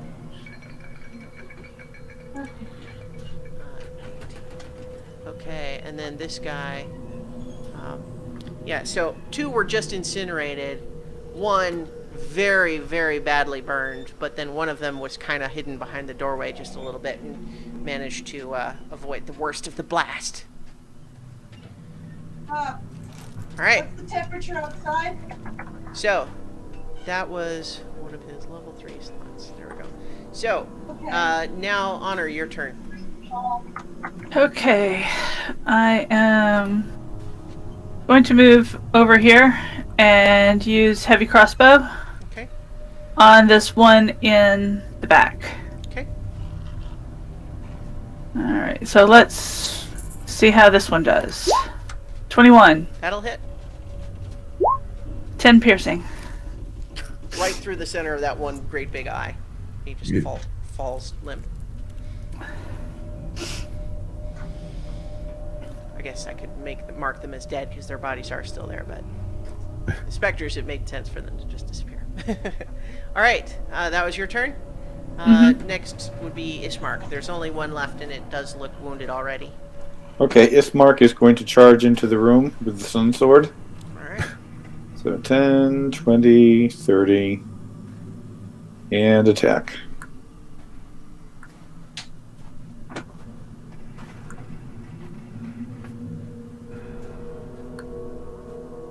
So bear in mind that you can roll the one-handed or two-handed. So if you want to do two-handed, that's cool. I'm just making sure you're aware of the option. Yeah, I think Yeah. in this particular case, I'm going to stick with the two-handed. Yeah. So 20 hits, and it takes 12 radiant damage, which makes it pretty wounded, but not completely destroyed. Oh, well, I will have to use my second attack then. Yeah. Hmm. 11, unfortunately, misses. It ducks out of the way of that. Okay. It just says, "Wait, no!" Esmeralda's turn.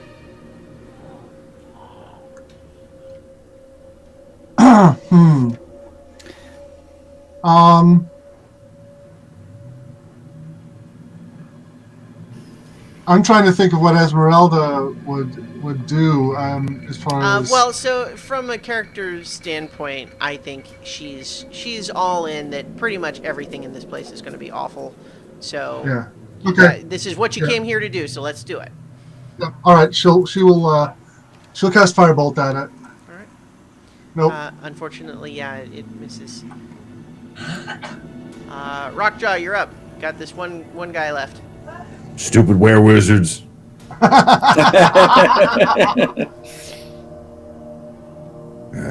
It did say wait, though. This is the one Why that you? gave its rotting gaze at you. Oh, well, in that case. Just one question, Christiana. The second fireball, did it do any significant damage to the Yeah, amber I mean, sarcophagi? they look even further sort of melted and scorched. Stupid were-wizards. The 12 misses, and the 14 actually also misses. So Bible it's says, "Are you always this ducking eloquent?" and weaving away from your attacks. All right, Anubis. Anubis is going to run up and bite. Have you got like a flash drive? 22. hits. Yeah. So roll damage. 14. Yeah, he kills it. All right. I couldn't help it. It was looking at me weird. Yep. So you have destroyed all of the Nothics. Were they just creatures, or they wear clothing, or? They were not wearing any clothing. They were sort of humanoid in shape, but very sort of distorted and had grown sort of a tough leathery hide. And of course, their faces were very. In fact, actually, I bet you I have a little handout picture of them I could give you. Yeah, let's see a close up. I don't know what these are.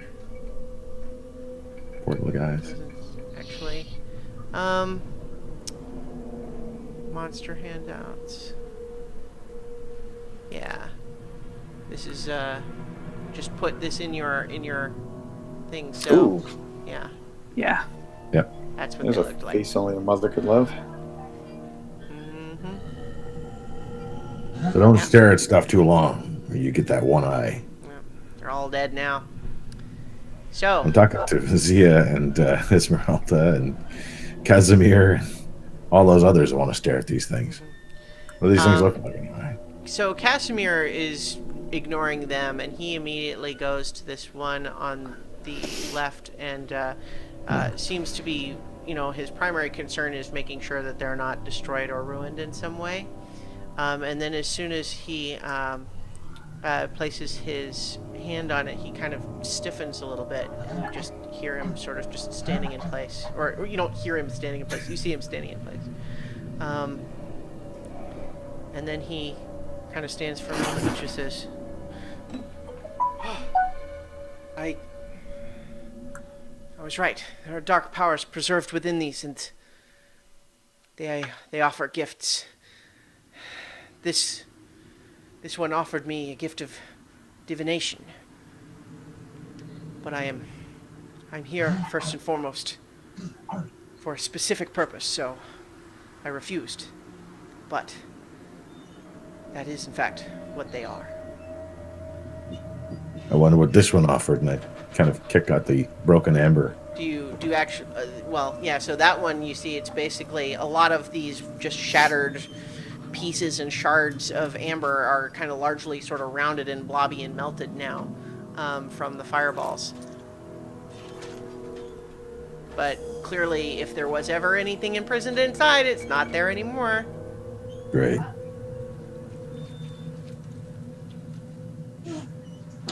Who wants to hug the other stone? Oh, back ones are good. And I still got my axe out. Zia walks over to it. Okay. I was just looking at the. Look, everybody else is moving weird. away. I just realized the little description here actually.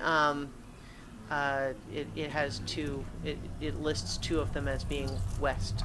So when you touch the one that's on the east. East. The other west. Yeah. Yes.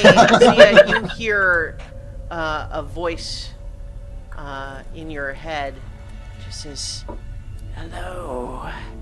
You already are attuned to a magic of cold. Wouldn't you like to have even more cold power?"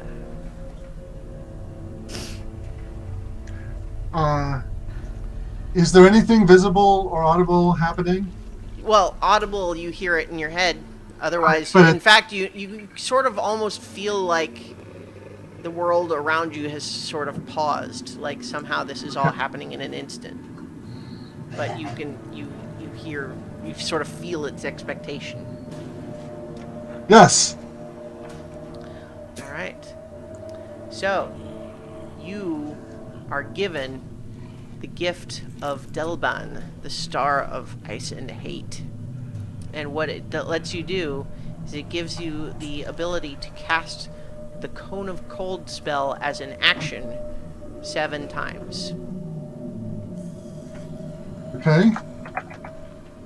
And you also gain the benefits of a Ring of Warmth, which basically makes you resistant to cold damage, and essentially cold just doesn't bother you anymore. So specifically resistant to cold damage, but also like cold weather doesn't affect you. So let me, I can give that, put that in your journal. And it was Casimir that touched the other one? Yeah. And then also, I'm sending you a little message.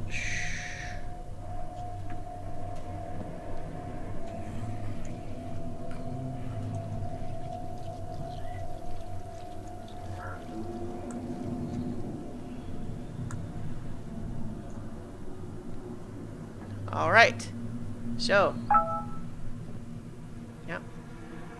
Let me double check. Make sure I'm reading these properly, because there's stuff involved with dealing with that. I think I also need you to make a charisma saving throw. Okay. All right. So Are we gonna have to kill Zia? Because he's evil now. all right. So as far as you guys can tell, Zia kind of stiffens while he has his hand on it, like you said, and then he pulls his hand away. More deviation? Deviation? No. I still have 2 eyes, see? Well, that's what Casimir said about the other one. They promised deviations. This one was... Casimir says, yes, you can become mad and lost to forbidden lore. That's what happened to these other things. But see, Right. this is what I told you we would find. Possible tools. These were not the tools that I had hoped for. What did that one offer you? Cold. Power of cold. One of these will offer me the power to restore my sister to life. We must find it. Oh, there are more of these things. There must. What about the one that's broken? I don't know. There is nothing there. Let us continue exploring. Maybe it's the thing in the other room. The death room, as we call it. Casimir says, well, there are many other doors we have not yet opened. You said these were unkillable. The But dark trappable? powers, yes. And do you know how to trap them? I do not. Great. I would advise we not free them. One's already free. Nothing we can do about that. All right. Okay.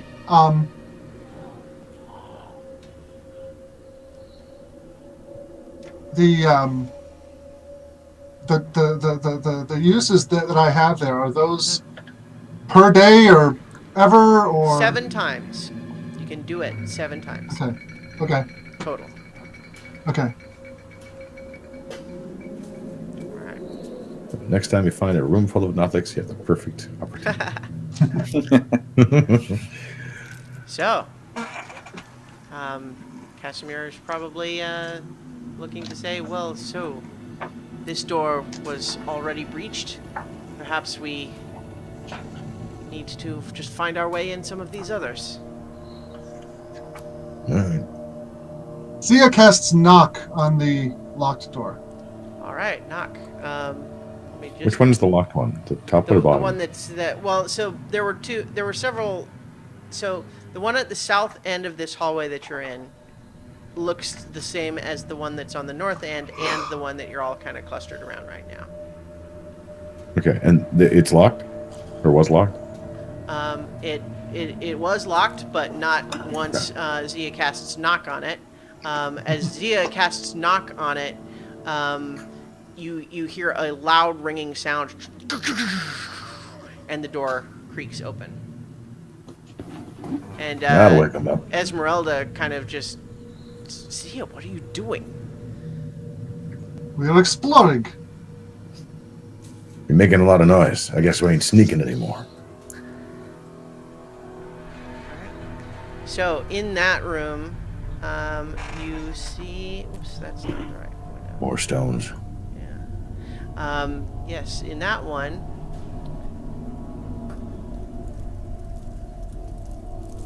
This room has amber glazed walls, a black marble floor with red veins, and 3 amber sarcophagi standing in alcoves. Also, I want everybody to. Well, okay, so you've knocked and opened the door.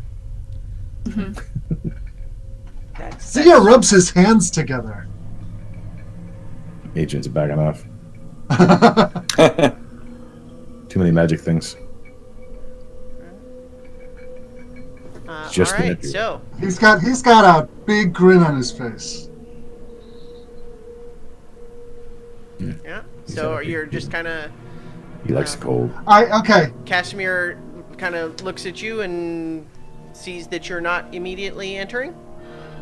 Well, I am personally giving my fellow players a chance to react to what I'm doing. But if they're not going to stop me, he's just walking right in. All right. Okay, so first, let's have you make a perception check as you enter the room. Okay. 18. All right, and then okay. Oops. No. Okay. Hang on. I'm clicking around too many things here. Okay, so it's gonna make. I'm doing a roll. Hang on.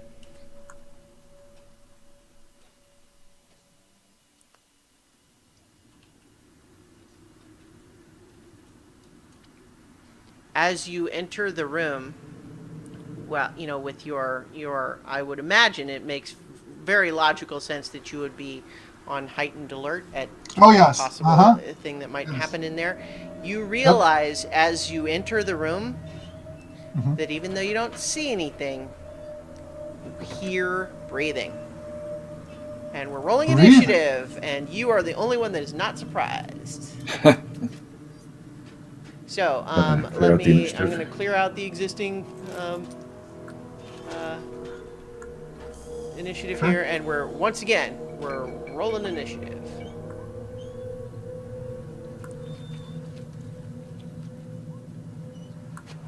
And you guys,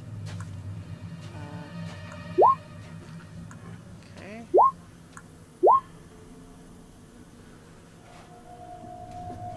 And let's get Shadow's bear form.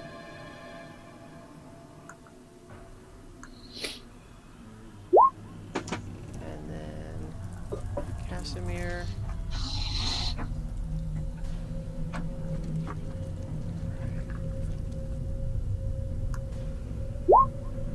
Alright. We get everybody?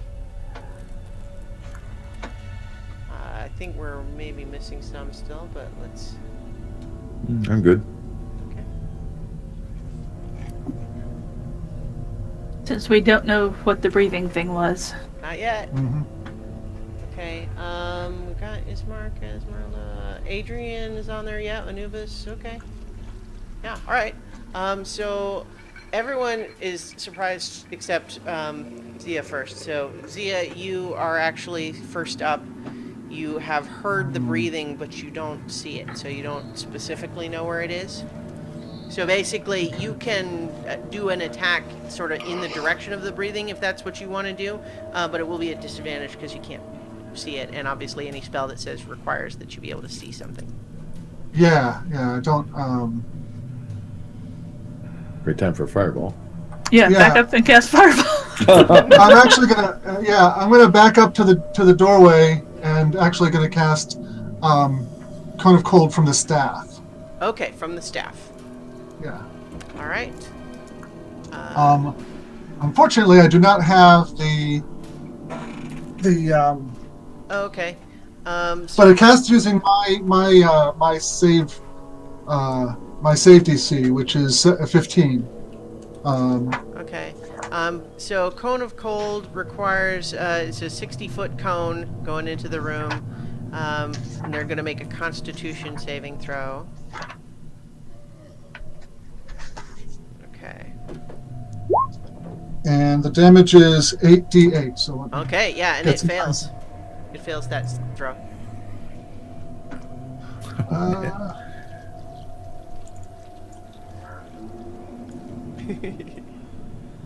Not these things again. This is a play on Wow. Whoa. Okay. Let me. So you hear sort of like a grunting of pain. As you know, something has just. And it says, "There's something in there." Yeah, something's been made unhappy by your Cone of Cold. All right. So, next is the thing, because, you know, that's... Everyone else is surprised by this round. So, let's see. Man. I'm doing lots of things.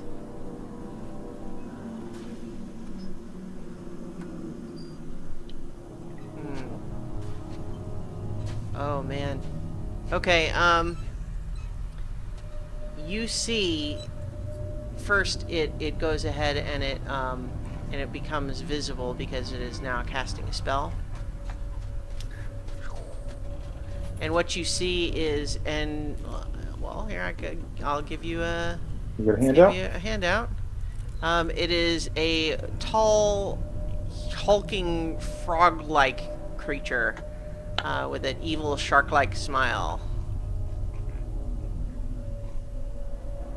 And it's holding an enormous greatsword, but right now it's got its hand outstretched, and it is casting.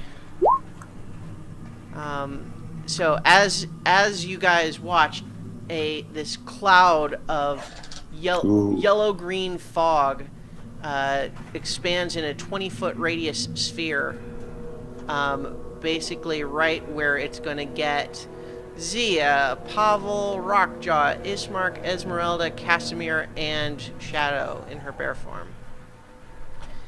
And I need all of those characters that I just mentioned to make a Constitution saving throw. Failed. And Esmeralda succeeded. Okay, so if you succeed, then you're going to take 9 poison damage. If you fail, you're taking 19 poison damage. I think Pavel and Ismark both succeeded. Oh yeah, I guess I didn't say what it needs to be. It's going to be DC 15. Okay, yeah, so they both made it. So 9 poison, you said? Okay. Yeah, so Casimir fails, and then Shadow makes it with her bear constitution. Yeah, Zia's in bad shape. So Shadow's bear form only takes 9. Oops. There we go.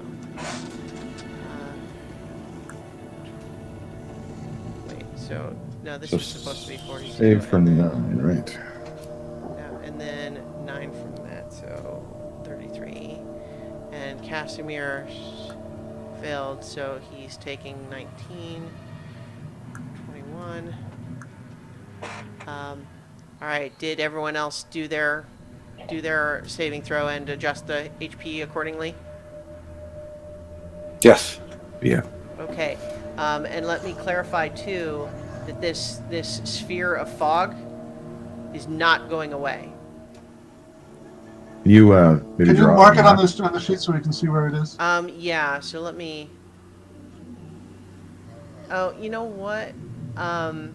So technically, what it says is you do that damage when you enter the spell's area for the first time or start your turn there. So technically speaking, you shouldn't take that damage until your turn. But we're gonna deal with that in a moment. Unless there's someone who can involuntarily move others out of the Yeah. sphere, which I could do.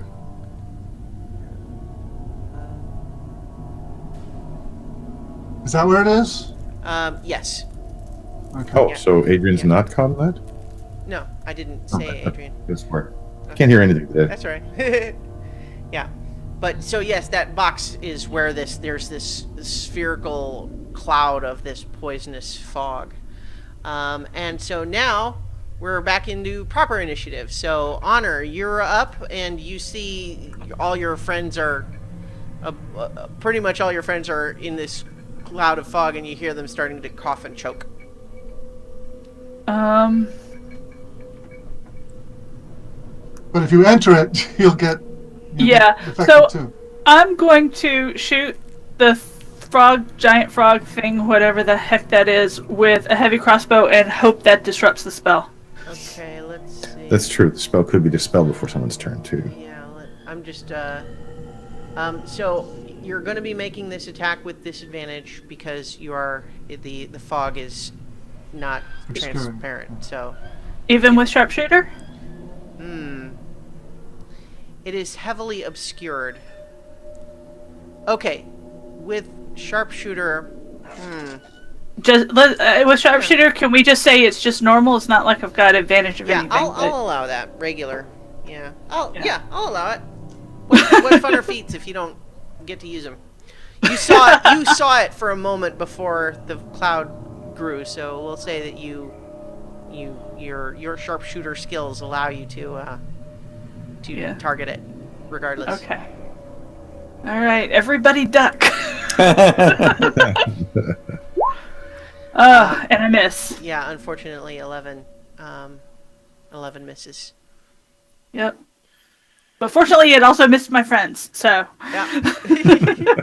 Okay, are you moving or doing anything else? No, I'm gonna stay right where I am. Okay. All right. Zia, your turn now. And Zia takes his damage and stumbles back out of the cloud, and gets out of this creature's line of sight. He's Yeah. Probably not a bad idea. So you're not gonna pull Pavel with you? no, he's not. Yeah, we just met him. Hey. You did well before. You're fine.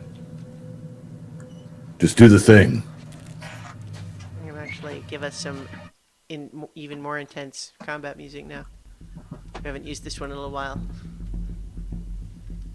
What's the name of it? This one's called Dark Continent. This is courtesy of tabletopaudio.com. That's right. Well, and Roll20 has it integrated too, so. Oh, nice. Yeah. All right. So Zia moves out of the fog cloud and taking any action or just moving. He's on full defense at this point. Okay. Well, you can use your action to do a dodge action. Yeah, that's in case that thing comes charging out after him. That's Yep. what he's doing. All right. Pavel, it is your turn now. So we'll say at the beginning of your turn is where you made that saving throw and took your poison damage. So, Okay. but you're up now. Okay, I'm going to cast Guiding Bolt Okay. at the creature. All right. So you are going to be making it at disadvantage, but with a 26 and a 27, yeah. Doesn't matter. No, it doesn't. So yeah, go ahead and roll the damage. That hits. It's 4d6, I believe. I think that's right. Well, you And can. remember I think that- you can just click Just it click. in the chat window. Click the words "Guiding Bolt." Yeah. Oh, there it goes. All right. I'm going to cast this at. No. I don't. You've You don't already need to cast cast it. it again. You cast the spell. It's in there. just- Oh yeah, right. It's So asking me. just So Okay. in the chat window where you just got the rolls, click the words Yeah. "Guiding Bolt." Yeah. Yeah, it's asking me what level I want to cast it at. Oh well. You click it again. Just cancel out Just of that. yeah, just whatever the default is that it comes up. Okay, just submit. All right. Yeah. Okay, there you go. Okay. Yeah. So it should 11. be. Okay, so it's just the 11 because it's not the crit. So it does take 11 damage. Okay. And it's lit up. And yeah, It- even it's through also at a this fog disadvantage. now, you see that it's covered in this glitter that make you able to see its outline through the fog. So what I'll say is, normally you would have advantage, but now you won't have disadvantage. Okay. Get out of the cloud, or else you'll take damage in the next round. Yeah. Do I still have action left? You can move, Okay, that's or what I if want you to have do. if you have something that costs a bonus action, you can do that too. No, basically, I'm going to. Once I cast Guiding Bolt, I'm going to head back toward the north wall, All right. next to Zia here. Okay. Rockjaw. Don't Ah. want to go there. Cloudy, stinky stuff. I'm going to move forward. And if I can, I'm going to grab, I think it's Esmeralda and Ismark by the scruff and drag them both out. Okay. I can't do Okay, that. so Esmeralda does not take the damage. Yeah. Now that it's Ismark. Yeah. So if you had them take damage before, please undo that. Oh. It was Okay. 9 if they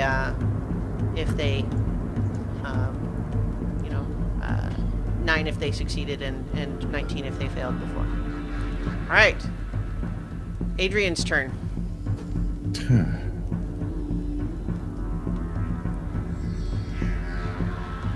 Adrian is going to move back a bit, not too far, and hold the crossbow in case something comes out the door. Okay. Try not to roll the one and fire it into Zia. Be embarrassing. Or Casimir. Okay, so that makes it. Oh, you know what? I don't have. Shadow's on there. Yeah. Okay. So Yeah. now it's Adrian. Anubis' turn. And Anubis is going to back up. Well, actually, I don't think he could probably drag Shadow Yeah. out. Yeah, Not Shadow, who's a giant bear right now. Yeah. So there's not much that he can do. So he's just going to back up against the wall. And then it is Shadow's turn right now, and so she is going to grab Casimir by the scruff and pull him out. So let me remind myself whether he was a success or a fail. His was a failure, so he actually gets his. All right. She grabbed him with her teeth or with her claws? Well, I think with her teeth. I'm gonna drag him out. All right. So she's just pulling him out like that. Esmeralda's turn. Oh, I should have made him make a Constitution saving throw when he took that guiding bolt damage. Concentration check. Oh yeah. Mhm. Yeah. 13, and it should be it's 10 or half the damage, whichever is higher, correct? Right. It was 11, which was so the 10 would be the number, and it succeeds. Okay. All right, Esmeralda's turn.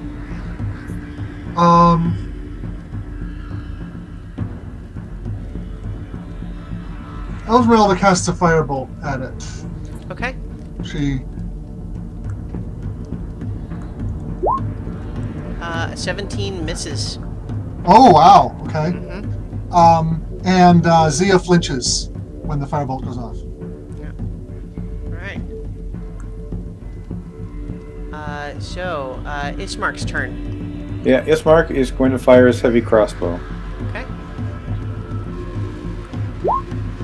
5 will definitely miss. Yep. Plink, plink, Okay. plink.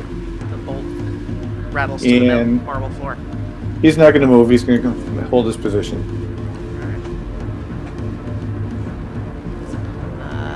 Okay, so that makes Casimir's turn. He is, he thanks Shadow, and then he's going to,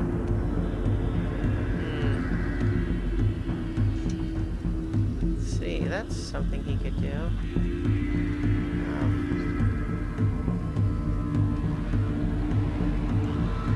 He's going to cast Suggestion. Suggestion. Against Rockjaw. So,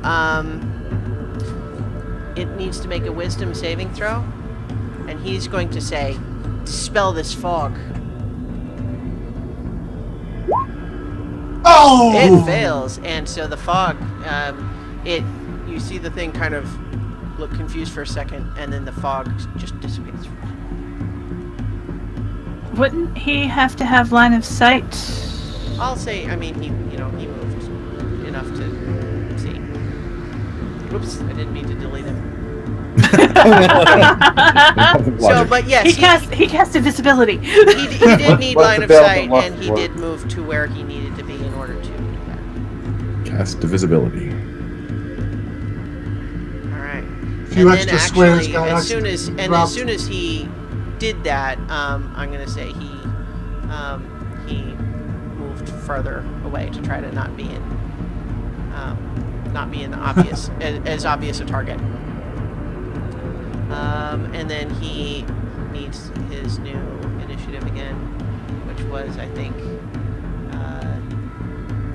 he went after Ismark, so we'll just say it's Yeah. an 8. Okay, so it now is this thing again, this thing's turn, and it, like, as soon as it dispels the fog, it just suddenly just looks furious, and it's actually going to, oh, let's see, what does it want to do? So many choices.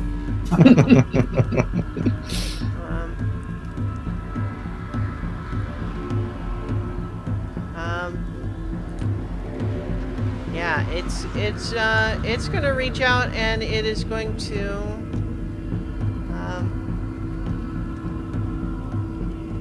yeah, it's you see a streak of red light come out from its hand, and it's casting fireball. Yeah. Oh! Oh no. Foot radius. So it's most mad at let's see. You can't see Zia. Right. So Yeah. I'm saying he's basically going to center it on you, Honor, just because you're kind of the most sort of central that he can see. Mm-hmm. So we're looking at a 20-foot radius from you. That's gonna catch. Pretty much It looks everybody. like Zia is just out of range. Adrian is out of range. It gets everybody else. Okay. Alright then. Saving for those. But I can see it, right? Yes. Does it Good. move up to the door at all or anything like that? Nope, he casts it from where he is. Okay. All right. So what's this Roll the constant? same. Dexterity? Dexterity saving throw, yeah. I do have It's advantage, 13 if I make the save. so it's 15. Yeah, 13 if you make the save. What's the And save? then 27. So 15 is the save. So Ah, got it. Casimir fails. And that's 27. Pavel and Ismark both fail. Oh yeah. Oh no, Adrian's fine. All right. So And how much damage was that? As a bear. 27 if you fail. 13 if you succeed. Okay. All right. It was a good rage. So Miss Mark's at 31. And then Okay. and then that's Shadow as a bear. He's going to take the whole damage. Thank you, Lord, for fire resistance. Yeah. And actually, Shadow's bear form is pretty rough right now. Fur's a little scorched. Yeah. Badly burned. She can make another. But she wasn't poofed back into her, elfin form yet. Did everyone else do their fireball damage? Yep. Esmeralda? Did you do Esmeralda's fireballs? I did Esmeralda's. Okay. She failed the save and made the save and took 13. Okay. All right. So yeah, that was this thing's turn, and then it just it sort of let's go through some language you guys don't recognize. Rude. Honor, you're up. I'm just going to assume that it was rude. All right, so I'm going to fire another heavy crossbow bolt at it. Okay. And technically you have advantage now because it's still under the guiding bolt until Pavel's turn again, and the fog is dissipated now. So that's okay. Guiding bolt is just the next attack roll. Are you sure? Yeah. Yep. Okay, you might be right. That might be right. It is the next attack. Yeah. Okay, I was thinking it was the whole round. All right, yeah. So never mind. Not a critical from advantage. Yeah. And that means an 11 misses. Yeah, so I'm going to... So I missed, and I'm going to move out of his line of sight. All right. Okay, that means you're up again, Zia. That Zia poison cloud loses. is gone now. Zia loses his shit. He casts Expeditious Retreat and books it. 10, 20, 30, 40, 50, 60, 70, All right. 80, 90 feet. Down there. Okay. All right. Zia has just run away. Pavel, you're up. Pavel moves in front of the door Mm-hmm. and get the sheet up here. He casts Blight. I meant he casts Blight. I'm clicking on it, nothing's happening. I've still got 2 unused slots in that spell level. No, What's going on? it should. I don't think it does it like that anyway. So let's see. Make sure you're clicking. Oh, maybe I haven't. It's asking me what level. Yeah. Yeah. Here we go. All right. Whew. So it needs to make a Constitution save. Yep. It gets a 9, so that's a failure. So that's 42 necrotic damage on this thing. It does not like that at all. Let's see. Oh, I'm not sure why I did that twice. Sorry. That's all right.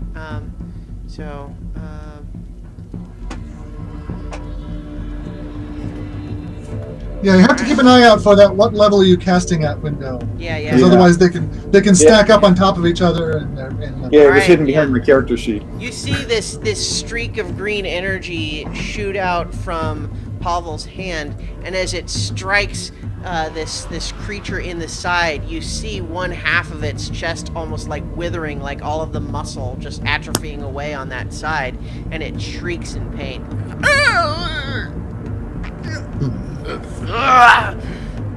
It's definitely substantially weakened now, but now it looks really angry. May not want to stand It was there. having fun before, now it's pissed. Well, the problem is I already moved over there. I can't move again, can I? Yeah. You can move again. You moved 10 feet, so you still have probably 20 feet movement as a human. Yeah. Yeah. So you can move 10 another feet 2 back. full squares. Yeah. Yeah, I'm just gonna go back over here where I was before. All right. Rockjaw. Yeah. Well, here we go. Charge in. Get there. And I'm occupying its attention. I'm going full defensive. I do a dodge. Okay. Okay. So that's your turn. Adrian's turn. Oh, yeah, that's me too. Yep. Yeah, he's going to do the flyby quite literally. Okay. Caw, look. Let's see if that works. 23. 23. Yeah. Okay. And then continue moving because his flight speed is ridiculous. 50 foot. So, All right.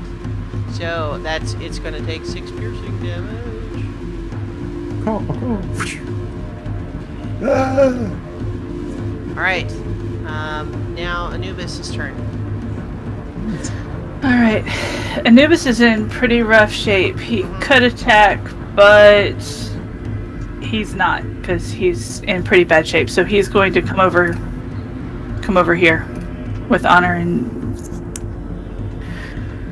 kind of just wait, wait for his opportunity.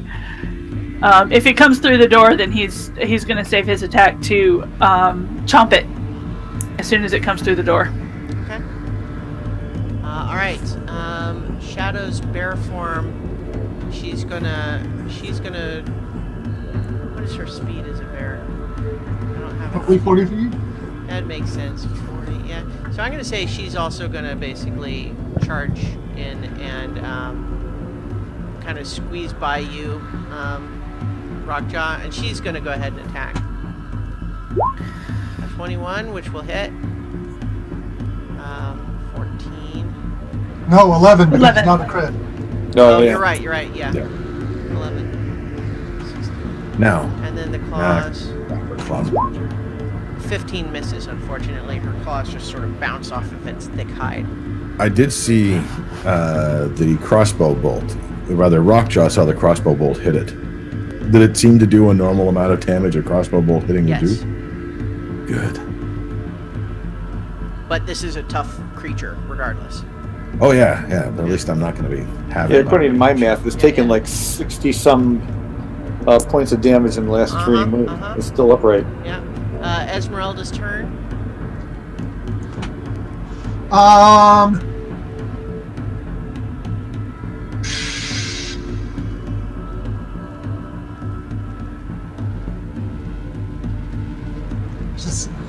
She shouts, "See ya! What has gotten into you?" And makes a frustrated noise. And she's blocked from casting the lightning bolt she was planning on casting. Yeah. At least not without hurting some of her allies.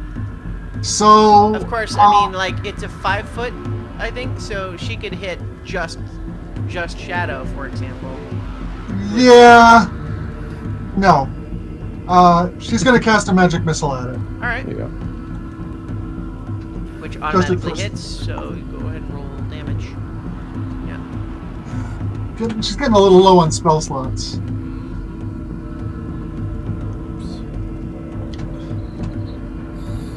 Alright. It's And Mark's turn. then she also moves out of its line of sight. Okay. It's Mark's turn. Okay. So, Rockjaw and Shadow are basically in my way. Like, if I fire the crossbow again, I'm going to hit one of those two, right? I'm gonna say it has kind of the equivalent of half cover right now, which would just mean it's a +2 to its AC, which is already pretty high. But you can Okay. try it. No, I think this Mark is going to charge. Charge with the Sun Sword. Alright. So 10, I'll say he can just get there. 20, Yep. 30, put him right here. 20 feet would be right there, yeah. Mm-hmm. Okay. And let's do the longsword one-handed. Oh, that's a miss. I guess so. Yeah. Second attack. 25 what will it- hit, so that's 9. That's 9 damage. And then I get the short sword too, right? Yep. 4? Short sword 15 misses. Oh, unfortunately. okay. Yeah. All right. The blow is deflected off a spiny thing on his shoulders. It's like a horn. Okay. Spike. All right. That was so. Now Casimir's turn. Casimir doesn't have any. Not very many people here have healing spells. Too bad they don't have a cleric. Yeah. Hey, I've been occupied fighting all these things. Yeah. Wait, you're a cleric?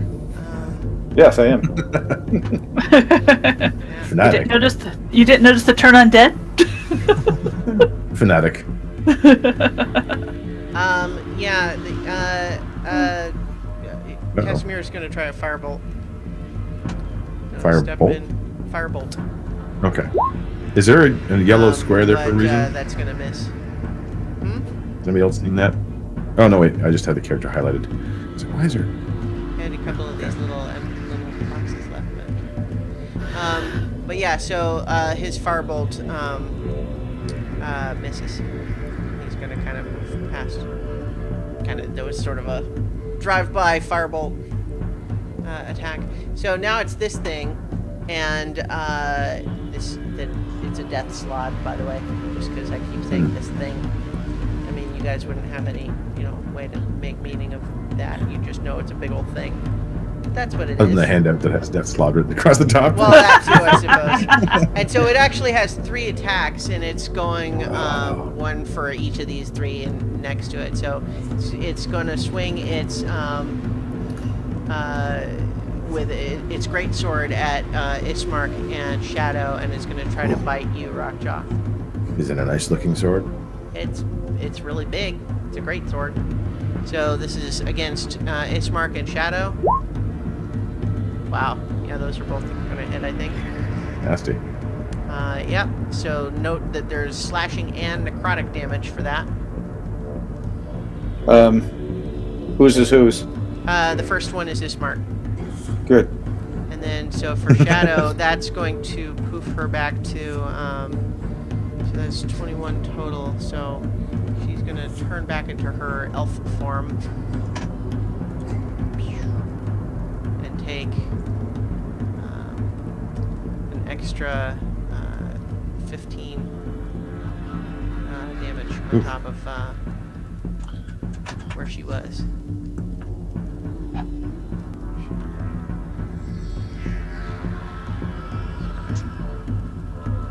Switching tokens is not optimal. Okay, and then And she's out of the initiative now, I think. yeah. Of course, now that she is in her elf form, she could cast spells. And I keep forgetting that her normal go-to is to do stone skin or bark skin on herself before going into a bear, but that's fine. So the thing attacks and pops her back. Now, and that was its turn. So no, it needs to bite Rockjaw. Even with disadvantage, it's far too much. Yeah. I say So that's 12 17? piercing and 5 necrotic. Yeah. Ow.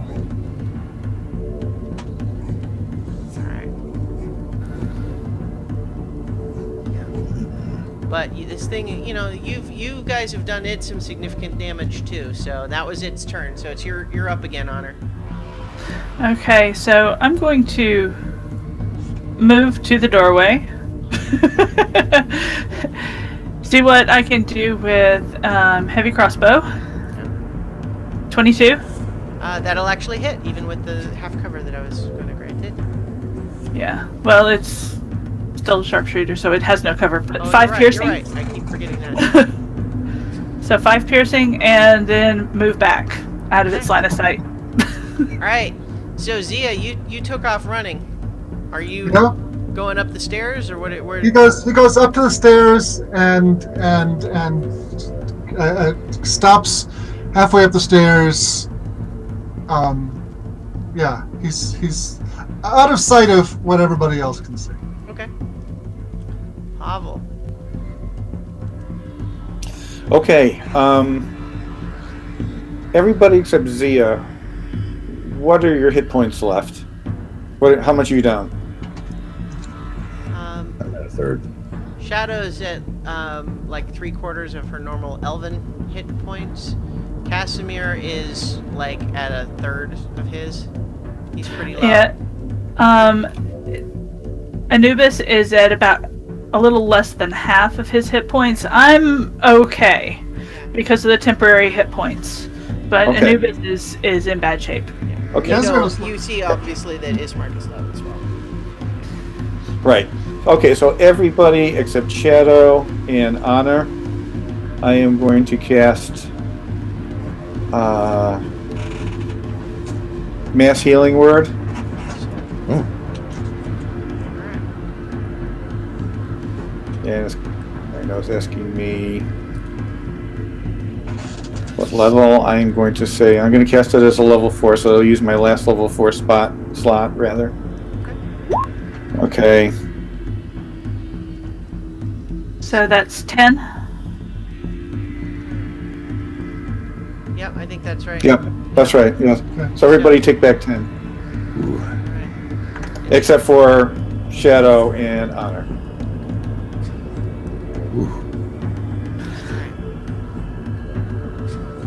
Okay, are you moving or doing anything else? Oh, also that's a bonus action, so you actually still have a regular action. Oh, I do. Okay. Yeah.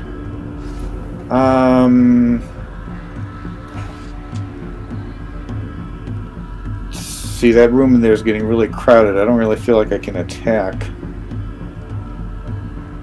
I don't know if I got another spell that would be useful in this If this situation. Marcus was as badly wounded as you say, it might be worthwhile to go in there and cast a bigger healing spell on him. Did you give Ismark his 10? Not yet. I haven't. Yeah, I'll add it right now. Okay. That's true. I could cast Cure Wounds on Ismark. You also have a light crossbow, so you might be I have able to- to. Say that again? Well, you also have a ranged weapon, so you could do what I did and just step into the door, fire, and step back. yeah. Cure Wounds is touch, by the way. Yeah, Yeah. so I'd have to go up there. Okay, yeah, you're right. I think I'll just step in the doorway and fire the crossbow then, and I can cure... Hopefully Ismark doesn't take any more, and I can cure him later. I love the fact that there's the crossbow brigade. We're right in front Yeah. of it. Kind of flipping back and forth. Okay, so where is my weapon? Light crossbow, here we go. Nope. Unfortunately, Oh, yeah, 8. missed badly. Yeah. Okay, I'm just going to hold my position then. No, wait. I'm going to move back in my corner. Okay. Because I stepped in front of the doorway to fire, so I'm going to go back in my corner. All right, Rockjaw. Well, I got some allies with me. That feels good. Hello, pretty. And I'm going to do reckless attacks with the great Okay. axe. That's one, and that's the other. So the reckless, so it's advantage, right? So Advantage, the 23 and an 18 both hit, Ha So but you're not raging, right? I'm not raging. Right. So 15 Only 7 slashing and points of 12 damage. slashing. Yeah. Yeah. You Uh, give this thing several good slashes, and it's very, very bad off right now. Attacks against me now do have advantage. Okay. Yeah, you heard it pretty bad. It's between all of the damages taken so far, it's pretty rough right now. All right, Adrian's turn. Crossbow brigade again, I guess. It's +2 AC, you said? Yeah, Okay, well, I'll try it anyway. 23! that'll do it. Actually, that hits anyway. It takes another And 4 piercing. Continued his motion over. Yeah.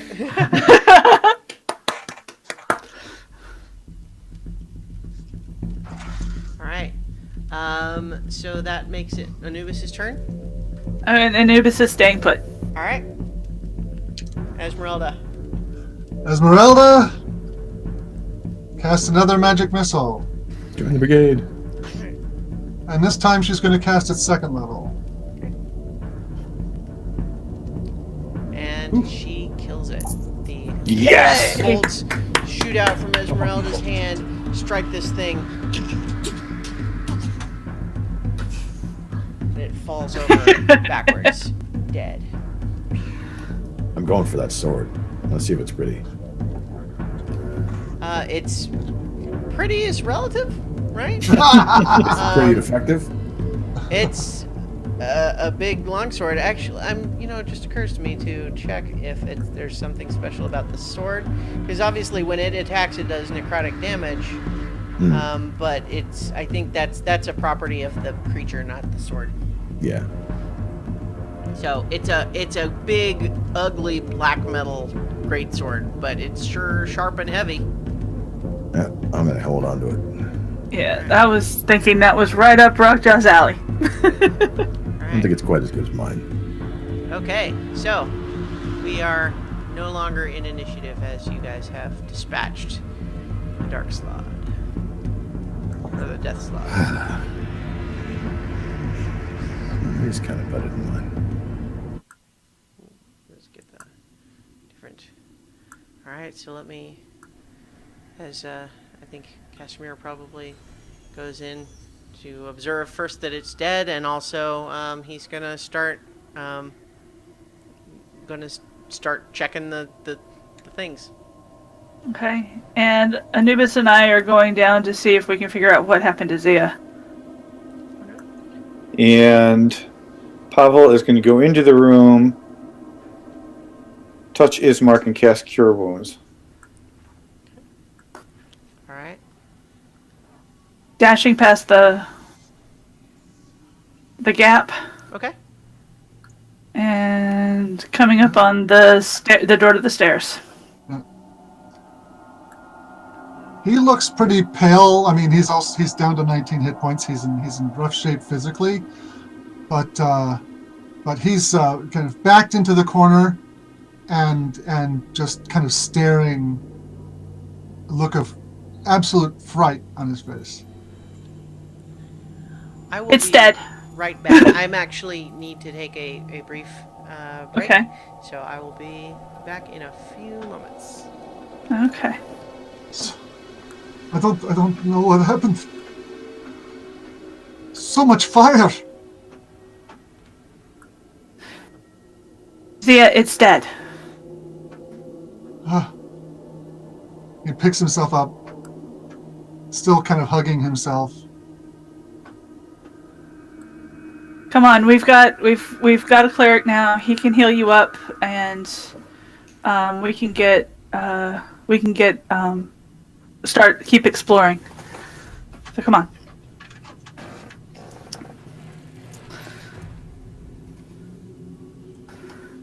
All right. Okay.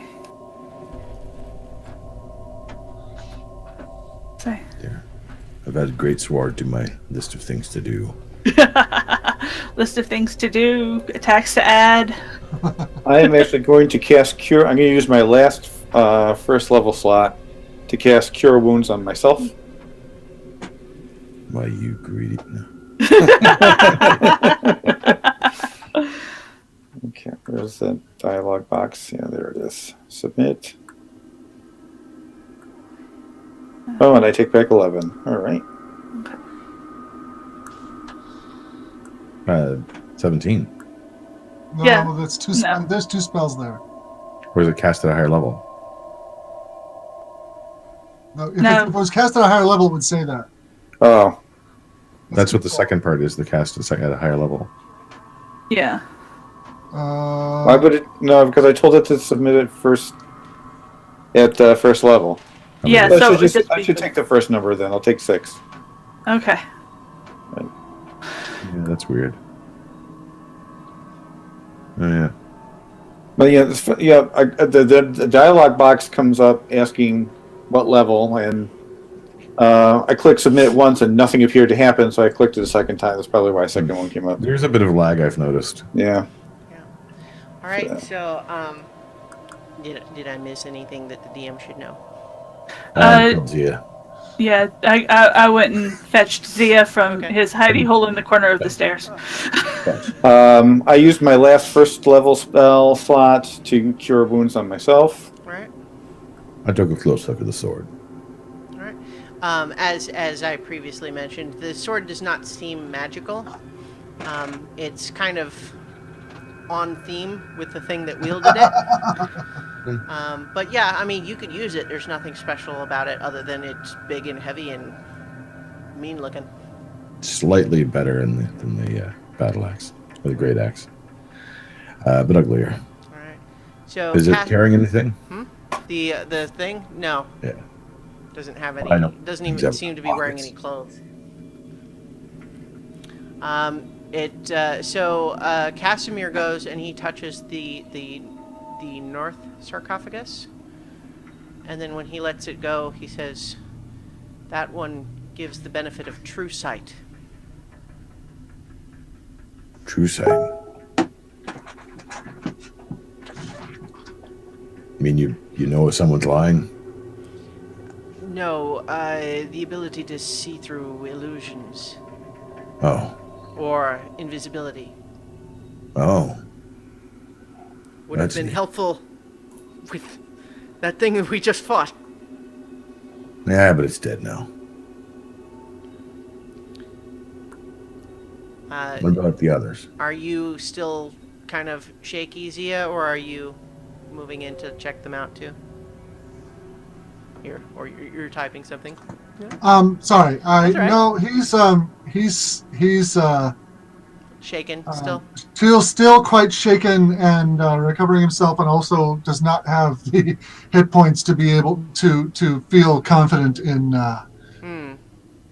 confronting anything new right now. All right. Yeah, you weren't in the immediate vicinity for the mass healing word, were you? No, he wasn't. Nope. All right. So, is he telling anybody that? No, he's not. He's not.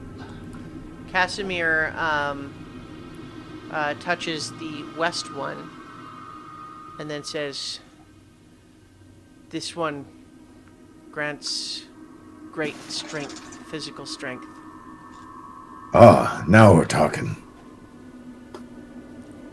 Are you? Which one is that again? You That's kind of flipped this that. west one. West one? Yeah, right here. I'll give it a paw. All right. Huh. As you touch it, you feel in your head like everything around you seems to sort of fade out a little bit, and you hear a voice in your head and say, "You like to learn things. How would you like to learn how it feels to be stronger than anything you've ever encountered before?"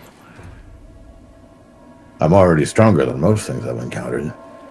Have you encountered a fire giant? Oh, no. I can grant you the strength of a fire giant. What kind of animal are you? No kind you've ever seen before. I come from a place where creatures exist beyond your conception. That's not hard.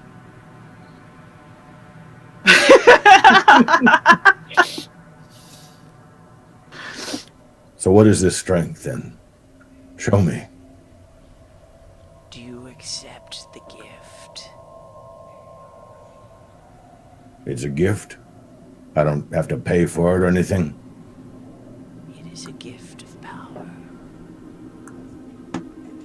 Is that a yes?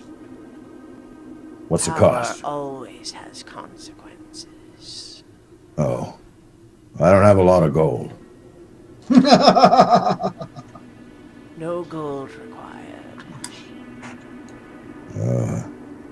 You can't have my axe, or the antlers, or the teeth. There is a gift. You pay me nothing. I thought you said it cost something. I said it has consequences. Oh, is that what that means? All right. Give me the gift. You accept. All right. So, Let's see how bad this gets. I need you to make a charisma saving throw, please. I am not going to make a charisma saving throw, but I will roll something that looks like it. Okay. What does All that right. mean? Wow, that's a lot better than I expected. What do you mean that you're not going My to make charisma save is a -1 to start with. Okay. That's why Well, I figured no, it's but- probably not going to work, but it did. Okay. So I guess why I was just confused by why you were saying you weren't going to make the throw, but Oh, I No, it's expected just- it to be more He likely. thought, he thought it was going to be a lame attempt at a charisma. I thought it was -1. There's I see. Okay. But it was a hell of a lot better than I thought. So, what you now have, let me see if there's actually an item I can give you. But essentially, you have the equivalent of a belt of Whoops. fire giant strength, and it lasts for 10 days. Let me pull this up, just to tell you what that actually does, because I don't think I can give it to you in roll 20 exactly. But what that means is that your strength score is now 25. Whoa. Ooh. Plus he needed Go more ahead and change strength. the strength score then? So I just go ahead and change the strength score. Is Yep. probably the easiest way. Oh, that's If cool. we live 10 days, that will be really Yeah. lucky. So essentially, all your strength checks now are plus 10 even before you add proficiency for anything. Yeah. Oh man. I have a +10 to hit anything. I like this. I'm also sending you a brief message. The consequences.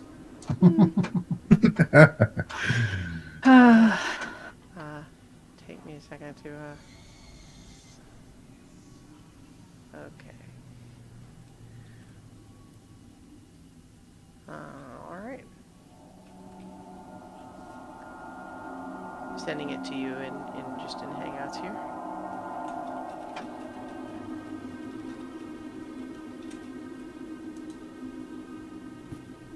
All right. Okay. So, where's my roll 20? There we go.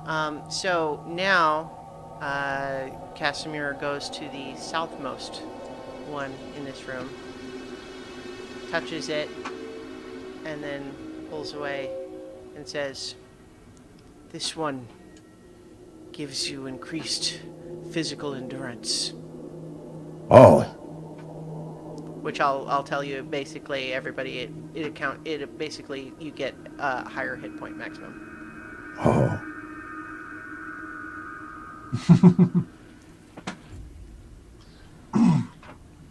That sounds good. Casimir says, "Many of these tools may come in handy in our fight against Strahd. I am reluctant to accept any for now until we have found the one that I seek, but we should keep in mind many of these may come in useful." Yeah. Sounds useful now. He kind of gives you the be my guest gesture. I get a hand slap. Okay. What does I that? don't get no fancy weapons or nothing. I just get bigger and bigger. Are you going for that one too? Sure. Unless someone stops me, then I'll shove them out of the way. All right. So you touch the southmost one, and again, sort of the world fades out around you. You hear in your voice, and this one says, "I am Yogg the Invincible. I can gift you physical resilience." Yep. You And yeah. Consequences, right? So if you accept. Oh yeah. It doesn't even think of it this time. Okay, so this time, first, I'm going to need another charisma saving throw, please. Yeah. This is where it will be bad. There we go. There's a 0 expected, although I didn't count. So, a couple of things happen. One is that your hit point maximum is now increased by 30. Nice. And I'll go ahead and say you gain that 30 hit points now, so your current existing Cool. amount I can have go 3 up by 30 digits. as well. Yeah. I'm sending you another little message, or at least I will in a second. I feel good.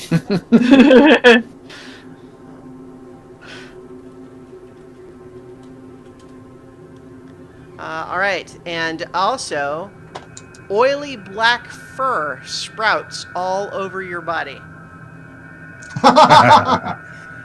I'm like the bear. And you know that, like the strength, this greater resilience will last for 10 days. I will find a way. I'm tougher now. Get out of my way.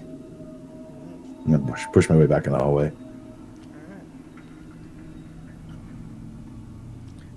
Casimir's kind of following and just says, there must be more rooms like this one. Yes. And more of them. all right. So let's see. Shadow. Oh, here's one. Boot. Shadow actually will first will ask if anyone needs any healing, any additional healing. Zia raises his hand. All right. Ow. Weakling. So she will cast Cure Wounds. She'll actually cast it at a 3rd level on you. Okay.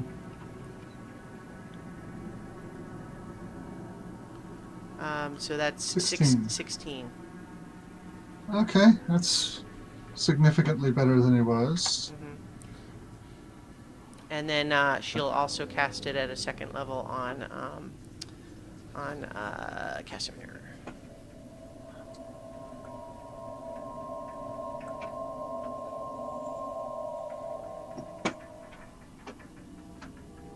Okay, so that's another 10 for him. Okay. All right. So you kick the door open on this one that's kind of in the this next door here. Yeah. All right, let me reveal what you see there. Okay, and also what you see in that room. This room, once a bedchamber, is littered with broken furnishings. Scattered about the room are the remains of a bed, a wardrobe, 2 trunks, 3 tall candlesticks, a desk, a bookshelf, and several chairs. Torn up books, old quill pens, and tattered clothes are also strewn about. I leave. Okay. Zia will search the wreckage. All right. So as you are looking around in the room, let's see. Okay. As you are in the room, one of those tall candlesticks suddenly lifts off the ground and flings itself in your direction. And it's going to get... It gets a 17 and then does That hits. 6 bludgeoning damage. Zia says, ow! And back out again. Okay. Get a splinter. Something threw a candlestick at me. Bah. Step inside. All right. Show yourself, candlemaker. One of the chests lifts up off the ground, and it's going to fling itself at you and gets an 18. That hits. Does 6 bludgeoning damage. I charge it. Okay. What are you It's charging? over here. Whatever the you said the thing itself was the... Yeah, Sorry, the chest basically a piece of furniture lifted off the ground and threw itself at you. Whereabouts was that in the room? Right beside me here to the left? Or Yeah. But I just start smashing the furniture. okay. Throw shit at me. As you smash another another chest open, a spell scroll that looks like it's in relatively good shape sort of skitters out from the broken chest. But another one of the candlesticks rises up to fling itself at you again. and gets a 9. That one misses Misses. you. And that came from the other side Came of the from room? a different direction, yeah. I go in that direction, start smashing things. All right. Make an attack roll with disadvantage. Haven't got the great sword in action here yet, but yep. Oh, yeah. So, Nice. yeah, you, well, you're plus 10. So you find as you swing out in the, just you get sort of just an instinct that you know approximately the direction where it is, and you feel that your blow connects with something ethereal. So go ahead and roll damage. 18. Right. So 18. Yeah, you still don't see anything, but you hear sort of like a strange sort of ghostly screech, and then another bit of furniture is going to fling itself at you. Saw yourself, coward. Oops, that's actually supposed to be d20 plus 4, but so that's still only a 10. Nope. You can attack again if you want. Still disadvantage because you don't see it. I do have 2 attacks around. Okay. I don't know if we're counting Well, rounds. this is fuzzy initiative right now. 21. 21 14. actually, 14. Oh, no, it's reckless. I'll just do it reckless. Okay, yeah. Well, reckless I'm then definitely pretty hits reckless again. at the moment. Yeah. Another 18. Yep. And so basically, you feel your. Are you using the great sword or? No, not yet. Okay. So you feel your axe once again sort of impact with something, and then another screech, and then a lot of the furniture had started to kind of lift off the ground and wobble a little bit, and like shivering in the air. But then with that last screech, all drops. Where is it? Where is it? Looking around for it. You still don't see anything. I start stomping on the floor to try to find it. You don't find anything, but nothing. No, the furniture has stopped moving on its own now. It's gone. I'll go over and pick that scroll up. All right. Are you opening it? Yeah, sure. It appears to have a scroll in it. But to you, it's just a bunch of arcane letters and markings, and you can't really make out much of it. I step out. Who's the first spellcaster I see? That'd be Z is the closest one. He's right there. I grab your collar. Show me what this does. Kind of half holding you off the ground. You look at it, and it is an intact spell scroll of Wall of Fire. Ah! Get that away from me! He rips the scroll out of his hands and throws it on the ground. What's it do? I toss him across the room. Casimir goes and picks up the scroll. What is it? Destroy it! It's terrible! It's a powerful spell that can surround creatures or block passages with a wall of fire. Ah. How do I use it? It is magic. Unless you have magical talents, it will be beyond you, I'm Are afraid. you calling me stupid? I'm calling you not magical. I'm magical in my own Pavel way. says, I think he's calling you stupid. I grab him by the shirt collar, or the front of his robe. I think Shadow's gonna come up and just say, "What are you doing? What are you doing, Rockjock? Put him down." He called me stupid and said I can't use it. It's He mine. didn't call you stupid. He said it takes magic. Well, then make me magic. Casimir just kind of says, "I can't." Fine. Hold it for now. Use it when I tell you to. Not a second before. All right. I think Ismark's gonna pull you aside, Honor, and just say, "I'm concerned." Why do you think I'm all the way over here? Zia's acting like he's possessed. Rockjaw is also acting like he's possessed. I want to get that paladin, the cleric, and see if he can unpossess both of them. So I'm going to. Is that worth an inspiration point, Christian? Yeah. Yeah, I'll give you inspiration for that. Cool. You know what? For you too, Zia. Okay. I'm just checking my arsenal here to see if there's anything that would. I got prayer of healing, but that's for hit points, not for No. The first some people's heads.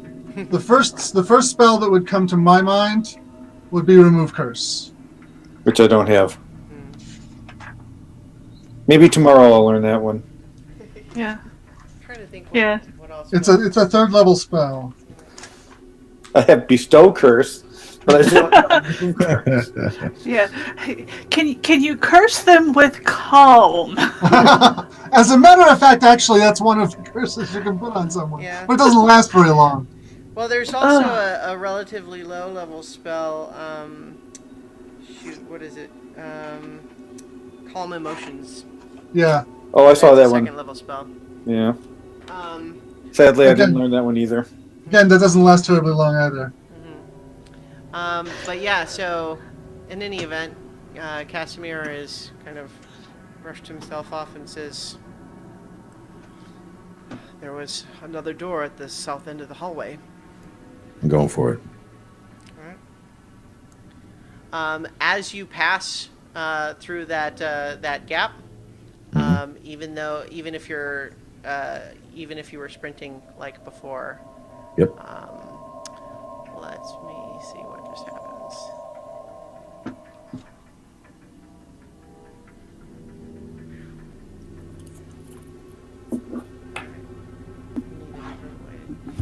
So as you duck through there, what happens? There we go.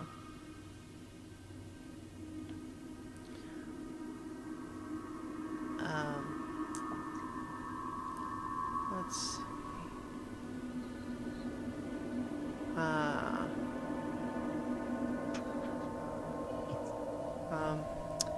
As you pass through there, no, never mind. That one doesn't work.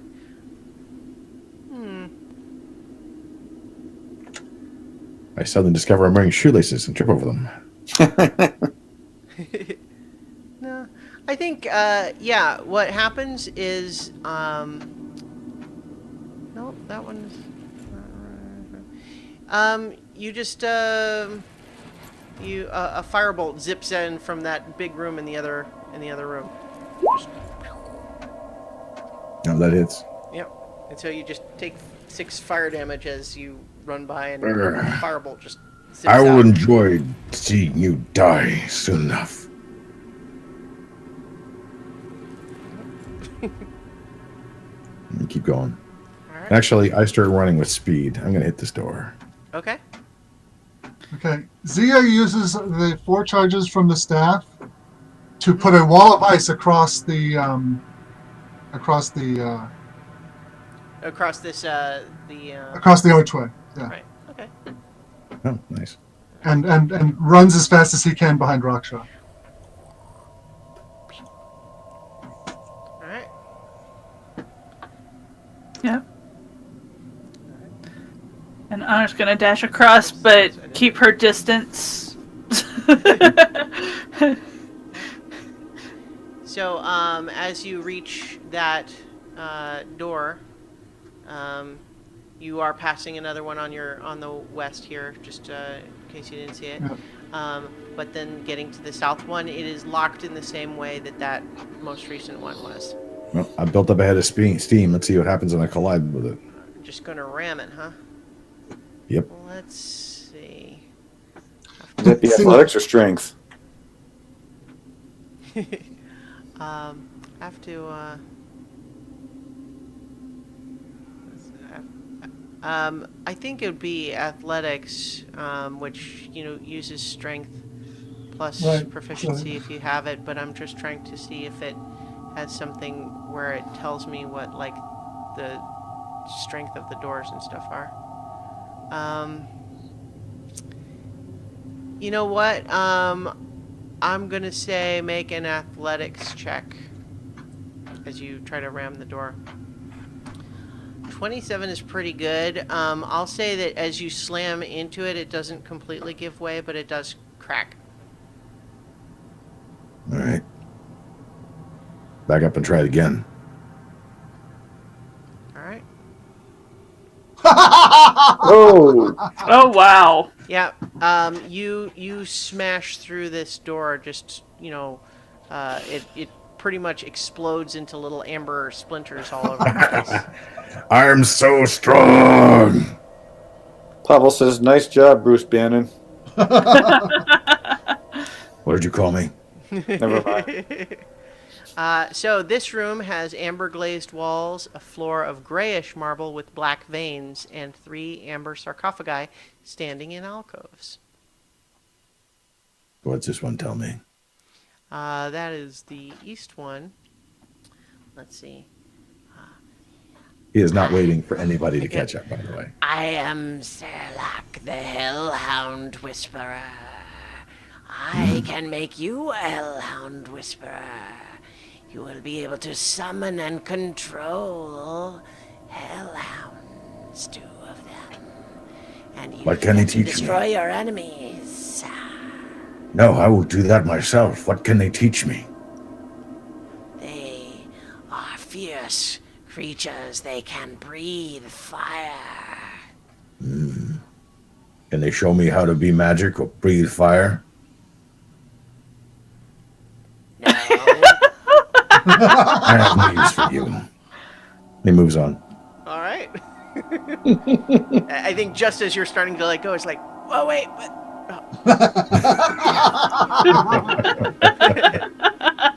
Don't forget, I called before midnight tonight. And if anybody else wants to jump in, like you Yeah. better, you do see the Rockjaw just basically going for these now. He was hesitant before. Be right He's back. not hesitant now. Okay. Oh, and Tim went away. All right. So as you go to the south one, you hear sort of a quiet whisper. Welcome. I am Vond. I can give you the power of evasion. Dodge blows, avoid damage. I can do that now. You could do it. Do you have anything better? I also give you the ability to avoid magical detection. No one can find you with scrying. I don't hide from anything. Next. All right. Okay, so the west one. Sorry, Christiana. I'm not trying to have you run that's through all fine. these things so fast, but Yeah. it's his No, reactions. no, it's yeah, that's fine. That's there's lots Yeah. of them. Is Casimir just like hanging out in the doorway? All right, so what's that one and what's that one? Yeah, I think he's watching you, but a little bit warily, and he's maybe basically waiting for Rockjaw to sort of do what he's Finish. doing first, Yeah. rather than interfere. Especially, he's a little bit standoffish from Rockjaw right now. Yeah. This one just says, I am Norganas, known as the Finger of Oblivion. I can Just grant one you finger? the power to turn life into undeath. These are worthless. I'll walk out. Casimir probably does say, what did they offer? One had hounds. Another wanted to simply hide from everything. And the third one said something about turning things undeath. Say what? That got Pavel's attention. That one over there, and I point to the one in the west, said something about giving the power of death or undeath or something. My goddess has the power to turn undead. So maybe your goddess is in the stone then. I think Ismark maybe kind of goes to Shadow and maybe pulls Honor aside and just says, proof against detection could be handy. We don't know if we are being watched at any moment. Certainly Strahd has eyes everywhere. I don't know, though. This is making me uncomfortable. What do you think? I think that whatever's going on is going to have too high a price. And so I don't want to have anything to do with any of these. You may be right. All right. Casimir seems uninterested since none of those are the one he's looking for. Okay. Since we have the wall of ice blocking off the room of death, do we want to check the one where Adrian is? There's, one more door that in this hallway. Oh, Yeah. I see up there. Yeah, next to where the bedroom was. When she mentions there's more, Rockjaw starts going in that direction, stomping in that direction. Adrian just kind of moves aside. Pavel follows, muttering about heresy. Did he check Are you out coming about my hair? Did he check out that one? Did he touch it or Adrian? No, Pavel, the one that the west one that. I should check that out. Okay. Yeah. So basically, once you touch it once again, you hear. I see that you are one that has much interest in the transition between life and death. I would give you the ability to kill a foe and then raise them again. My goddess gives me that power. Raise them again under your control. It's not mine to give. The power and the control belongs to my goddess. Very well. Return to me if you should change your mind.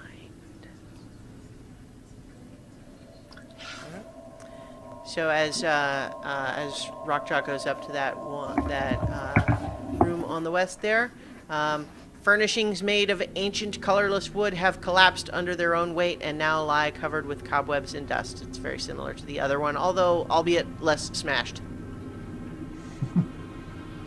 I kick the table just to make sure it doesn't try to hit me. Now nothing happens. I started looking for things. There was some piece of paper in the other one. Who knows? Yep. You can go ahead and make a perception check. Lots of rotting furniture. Walking over, grab the bed, lift the bed up, just let it fall down where it was. Nothing.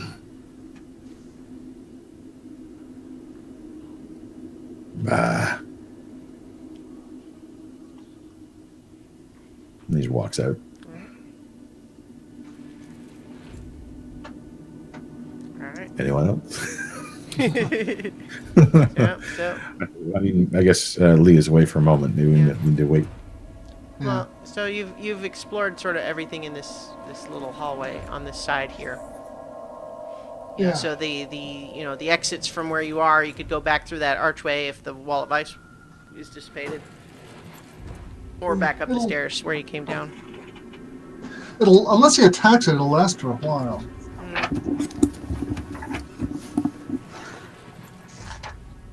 Actually, let's see. Is anybody else checking out that room? 10 minutes.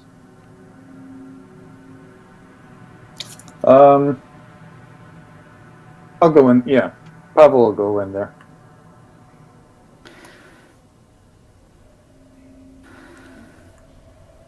Yeah, I mean, you can make another perception check if you like. Okay.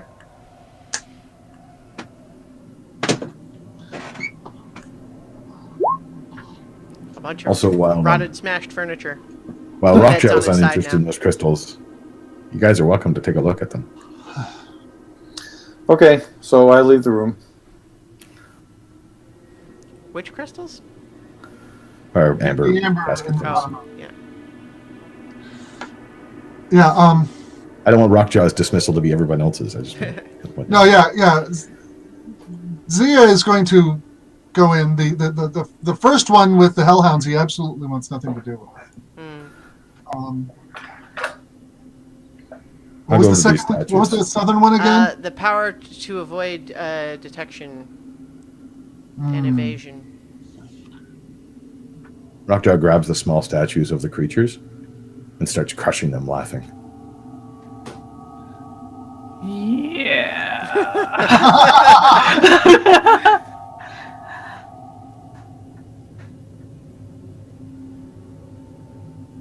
All Too right, weak. so, Too small.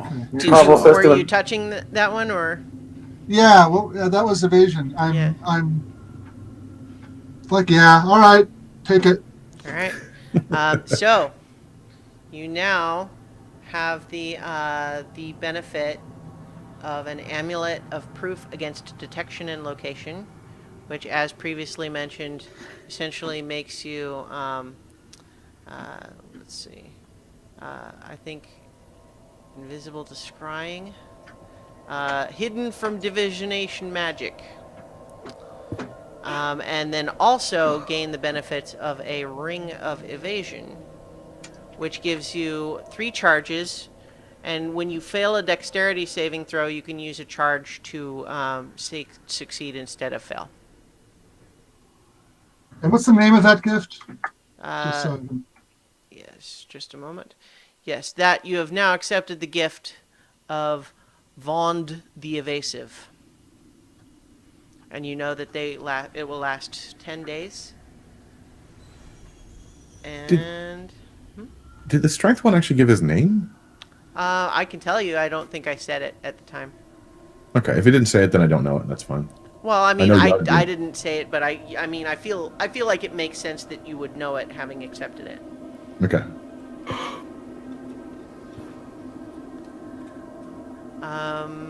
Where- Let's see. Sven the Buff. Let's see.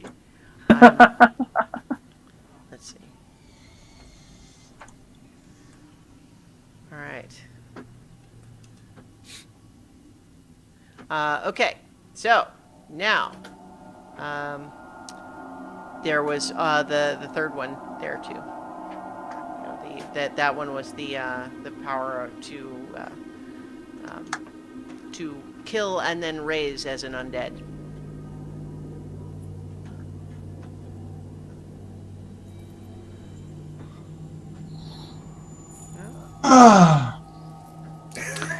Yeah, you want that one too? All right. You can tell the corruptible people here, can't you? yeah, seriously. Well, there's potentially a slippery slope element too. Yeah. Okay, so essentially what this does is there's a spell called Finger of Death, and you can now cast it 3 times. And what's the name of that gift? The gift of Norganus, the Finger of Oblivion. And just for everybody's little bit of trivia here, Finger of Death is in fact what was cast on Julius that killed him and turned him into a zombie. And that was 3 times? Yeah, you can do it 3 times. Yeah, he only needed to use it on me once. And your complexion changes color just a little bit. You become just a little bit. Your skin is just ever so much darker and a little bit like greenish. Just it's subtle. It's not your skin even really. It's just something about your complexion is darker now. Okay. That's all you notice at the moment.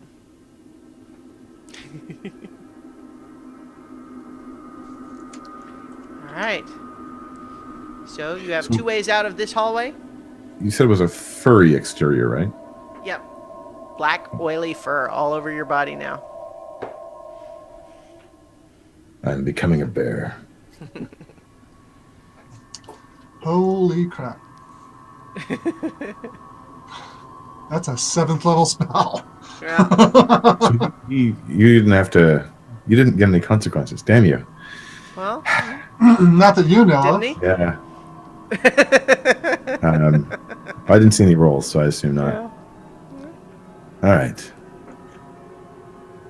There's nothing here anymore. I think it's time to crack some skulls.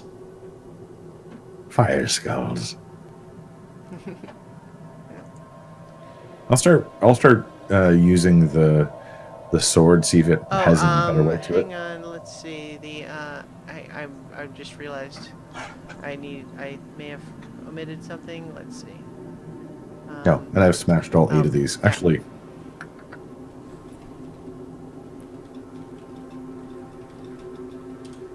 All right. yeah, I'm gonna smash the Okay. rest. Yep. So you're going.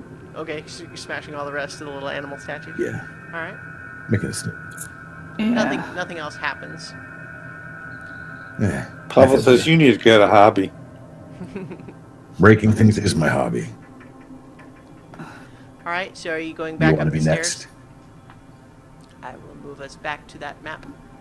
Yeah. Yeah. Okay. And It's like we never left. yeah. Once again, though, I need to put get Nutty is in her elven form, or Shadow is rather.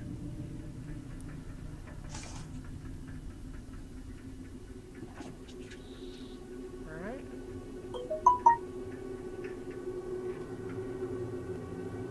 There are more of those flaming heads at the end of the hall.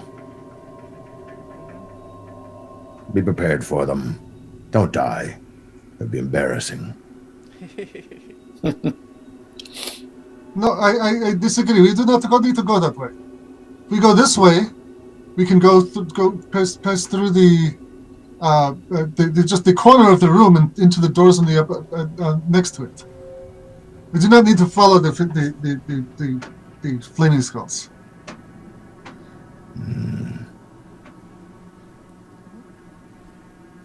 If those doors are locked, you're stuck in there for a while.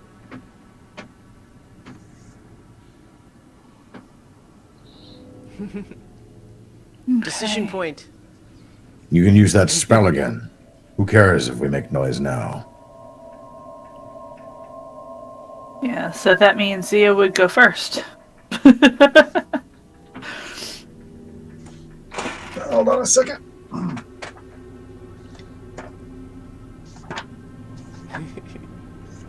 Checking to see if Knock has a range. I think it's touch.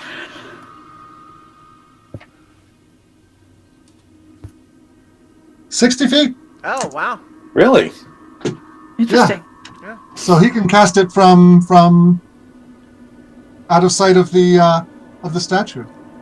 You probably still need to touch it, or rather see. You need to see what Yeah, you're yeah. casting it on. Open the doors and then he can cast it from. I mean, Back don't here. with it before trying it. You don't even know for sure that it's locked. Well, we'll see once. All right. Oh, Esmeralda's still in the other room. Oh, yeah. Forgetting all about her now that you're getting all powered. I would say, Zia, too, that you would definitely be aware that Esmeralda is looking at you with some concern in her expression now. Oh yeah. I figure from a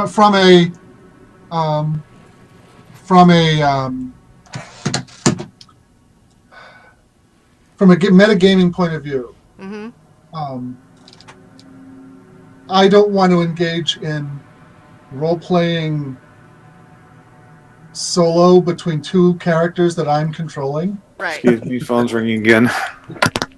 Yeah, so I'm kind of the way I've been approaching it as you guys control the NPCs is sort of like, if you're doing just sort of things that seem in keeping with what I know that those characters know, I've just been sort of letting it go. But otherwise, I'll kind of feel free to intervene if I feel like the characters would. Yeah. So, but as far as like RP is concerned, I don't feel comfortable trying to play both sides of that conversation. Yeah, that's fine. I think right now she's watching you very carefully, but is not. I mean, it might make sense to put her under someone else's control. Okay. I mean, I'll just take her back over if you want. Yeah, because this situation is really not. It's definitely something potentially a wedge between you the way you're acting. Yeah. Because Tim's away. Oh, there he comes back. I was just going to say I would probably walk beside Honor and Nubis as they're going upstairs. You should have taken the other gift. Your wolf No. is inadequate now. No. Can't keep up. It would have been a better hound. No.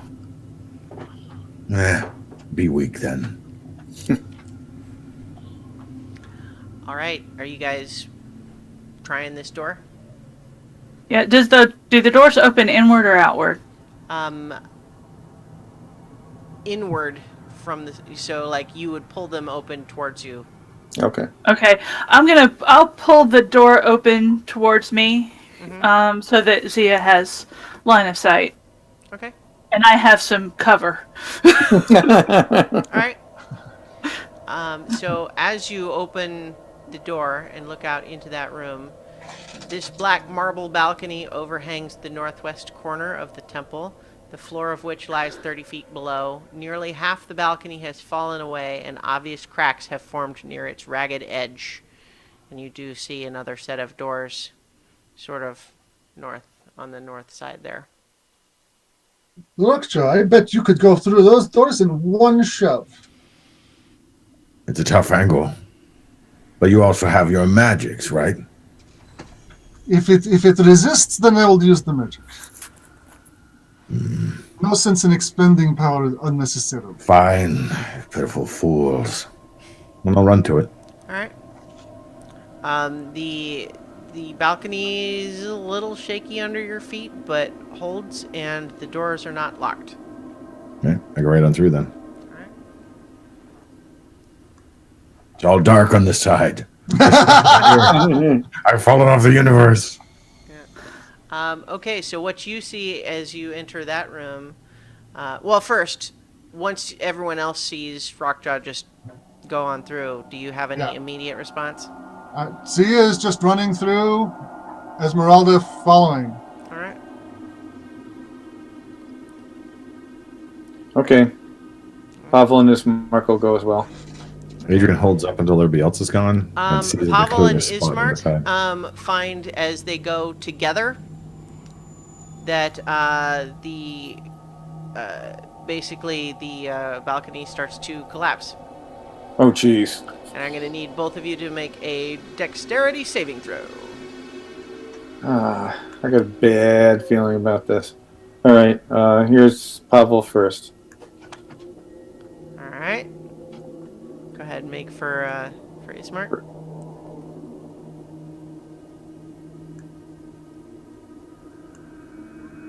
Okay. So you are both able to avoid falling to the next level below. But what I'm going to say is, Pavel, since you were going first, I'm going to say that you ended up, like, I'm putting you guys where you sort of ended up, but most of the balcony is now crumbled away, and there's no longer a connection between the parts in front of the two doors. So anyone who wants to do that will have to try to make a jump, and the remaining platform is actually still pretty... Esmeralda extends a hand to Pavel to pull him in. Thank you. So basically there's now a gap where I've just drawn that little shape. Okay, so it leaves Ismark and Honor, Casimir, and Shadow on the wrong side of the gap. Yeah. Adrian, of course, can fly. So first, though, before we consider that further, the room that you've just entered. This bare stone room consists of a foyer to the east and a shrine to the west. Candlesticks draped in cobwebs stand in the four corners of the foyer. In the shrine, a faceless obsidian statue stands in a raised alcove at the western end of the chamber.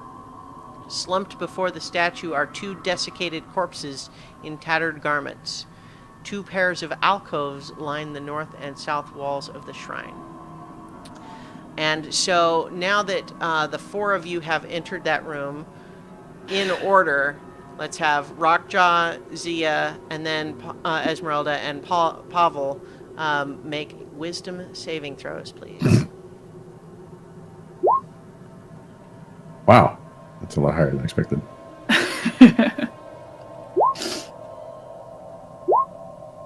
Jeez. And Esmeralda needs to make one too. Okay. Hold on a moment. I can. Well, yeah. So I can do that for her Oh, in a that's right. second if you Yeah, want. Okay.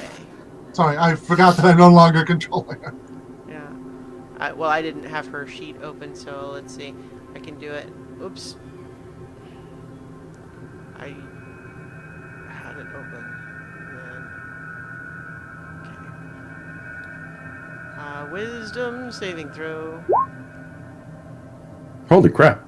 Okay. Yeah. So, everyone, actually, you find as you enter the room, you kind of initially find it hard to look away from that statue, but then you are all able to kind of shake it off. What are these things in the section where we are? These Candlesticks, the cobweb draped candlesticks. So the statue attacked me? No, found it really, really interesting for a second, and then it seemed to fade. I'll walk over and shove it over. Okay. Hang on. Let me see how it's described. It might not be straightforward to. Thank God. Let's see. I think somebody got that at least. Let's see.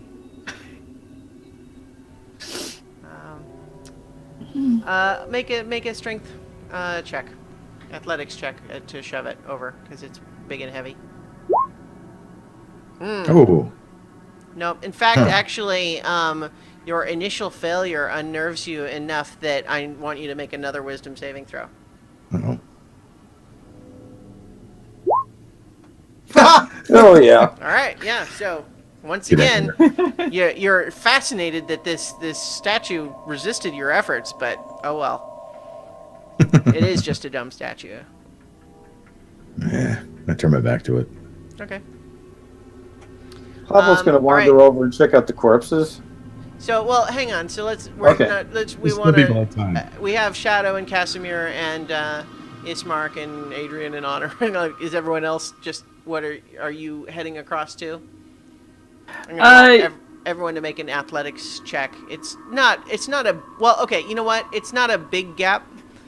But what I'm gonna do is I'm gonna roll a d20 for each person making the jump, and we'll see what happens. There was no reaction from the thing in the statue, though? Yeah. Pushing it didn't do anything. And No. yeah, No. I mean, the in big the statue. center. Yeah, the big statue hasn't done anything. Okay. Okay. Sure. Yeah. Adrian will fly back just to kind of watch carefully to see if there's any motion from there. All right. Yeah. Honor and Anubis are not interested in jumping that gap. You're gonna just stay where you are. Well, I'm gonna go back and kind of keep watch with Adrian, but Okay. yeah, she's really leery about what's been happening to Zia and Rockjaw, and not very comfortable being in such close quarters. Yeah. What about Istvan? What's he doing? I think. Whoops. I didn't mean to. All right, Ismark. I think. Yeah. I think Ismark will Ismark make the jump. and Shadow and Casimir are gonna just make the jump. It's not a big gap, so like I said, I was just doing a little behind the screen roll to to see if anything else bad happened in the process. But Ismark's going across. Yep. All right. Oh. Well, no, I actually decided it's not a big enough gap that you really need to make a check. It's more just a matter of whether the balcony crumbles under you. Oh. And it didn't for any of you. But now that you're in that room, Shadow and Casimir and Ismark need to make wisdom saving throws.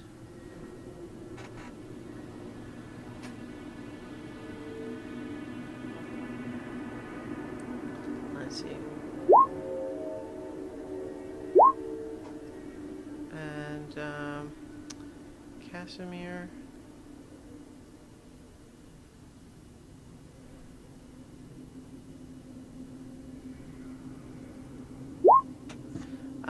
Okay, so where's my? Here we Okay, so Ismark and Casimir, as they enter the room, glance over at the statue, kind of narrow their eyes, looking more carefully at it, and then both of them just kind of walk over to it and then just start staring at it. What about you, Adrian and Honor? Nothing. The big statue didn't seem to do anything. Your compatriots have jumped across fine. Maybe it's sleeping. I don't know. Are you and your wolf going to be able to make it across okay? I'm not really strong enough to carry you, but I could try. No, I'm just really, really leery about Rockjaw and Zia right now. I don't know Zia all that well, but I don't really know Rockjaw either. But I mean, you saw him before with the statues. He was careful with the animal statues before, and then he went and just crushed all of them.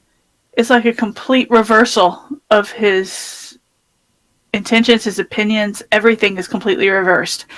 I mean, maybe he's just angry. No, I think it's angry. I think it's the amber things. Whatever kind of extra boost he's been getting, it's corrupted him. Well, I can stand up to him if I need to. Mm-hmm. I don't know what he has for power, but yeah, he's just looking at strength.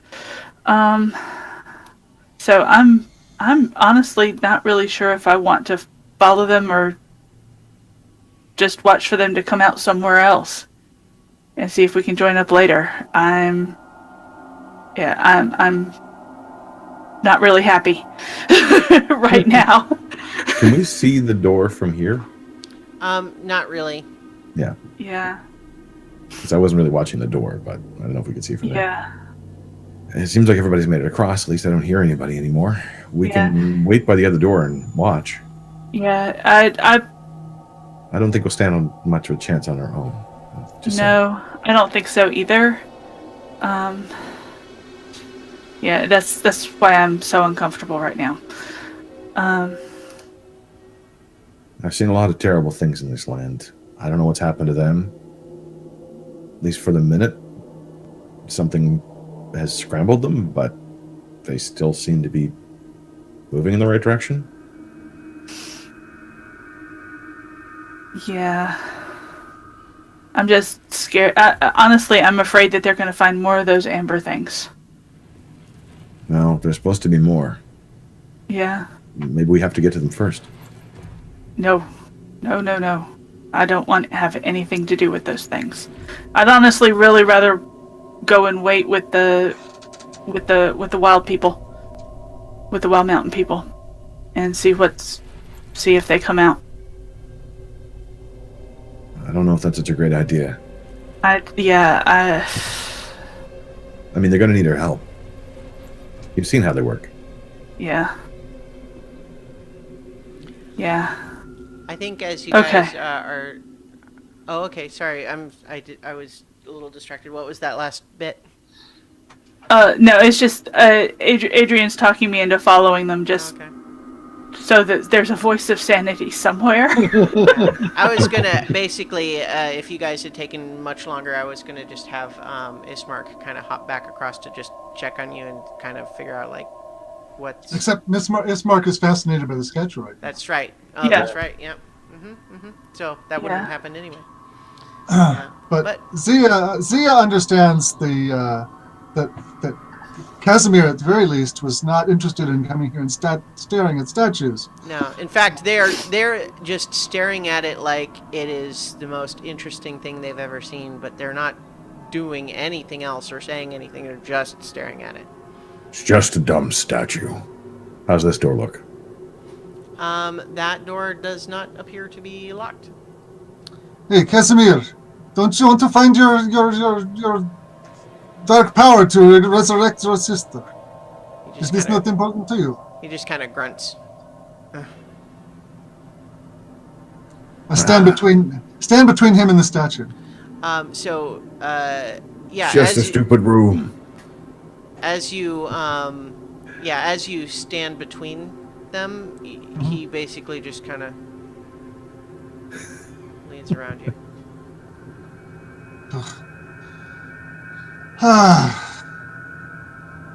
The room that Rockjaw has just entered in is a narrow room that has an arrow slit in the center of the south wall that looks out onto that big open area, but otherwise there's nothing else inside. Just a stupid room.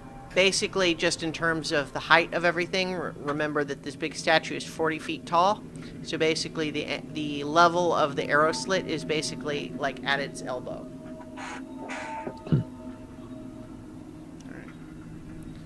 Are Adrian and Honor and Anubis coming over? Honor's still dithering. Adrian's going to wait with her because he doesn't really need to go through that room.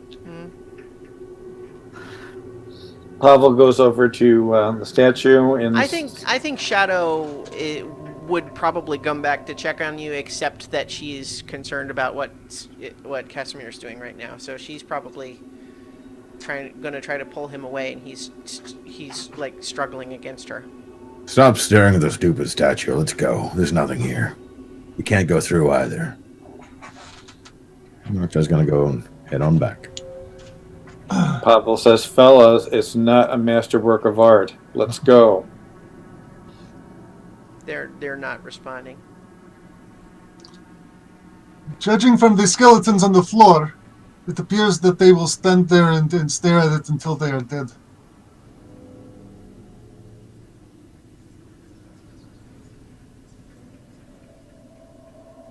Casimir, we do not need, but Istvan, we should rescue him. He is necessary to defeat Strahd. Wow! If only Nutty was here.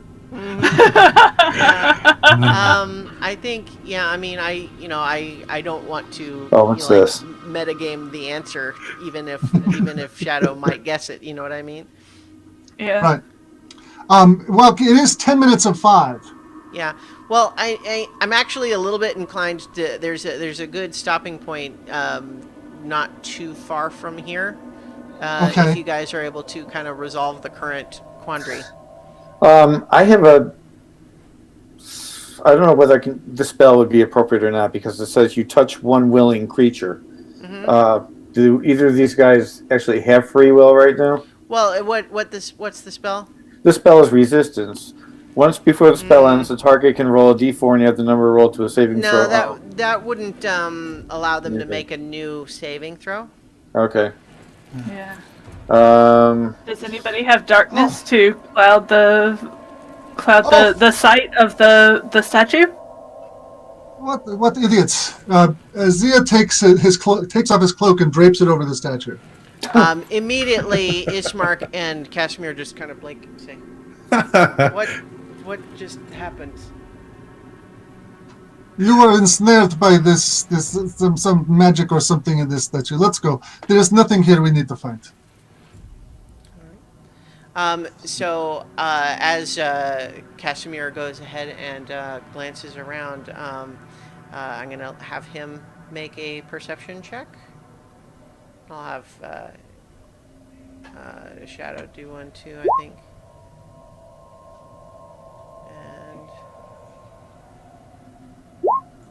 And Shadow, as she's now relieved, does kind of briefly glance around the room and says, "Hey, you guys, I think there might be another one of those secret doors right there." Right where? Where I just made an S appear on the map. Oh, hold on. I gotta scroll up. Right here in that room you were just in. Okay. Very good. You are useful. Thanks. Meanwhile, I'm taunting Honor with her head, which I just realized I still have. Yeah. Yeah, Honor is pretty much is pretty much just ignoring you right now. Yeah. She's watching out of the corner of her eye, but she's not reacting. I think Ismark probably at this point does kind of pop back in and just say, "We found a secret door." Okay. What? So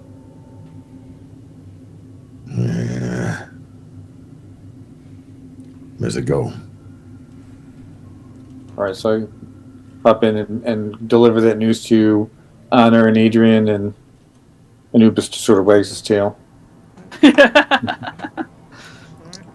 So, are you guys going through or opening that door, or? I'll push my way through. Open her up. Doesn't even roll anyway to open doors. So, as you open that door, It's another stupid small room. It looks like a closet. hang on. Hundreds of skulls fall out of a cavity behind the door. So, it is a 5 by 5 foot room with a 30-foot high ceiling that was packed floor to ceiling with human skulls. Wait a second. Are you telling me that whoever owns this place had skeletons in their closet? Ching! And with that, we'll end the session. I think that's a good stopping point. Yeah. I actually had in mind a slightly different one, but how can we resist that? You mean you were kind of trying to get ahead of us? Yeah, a little bit. No. That's using your noggin. Yeah. So I think we'll stop for now, and we'll be back another time soon. Although it's holidays, so I don't know what everybody's schedule is. Next week would be the 23rd. I would potentially be available, but we'll sort out who else is available. But in the meantime, Paulette shows up after a while. That's all right. But that's one of the things that I don't mean to imply any sort of a negative criticism like Judith. But so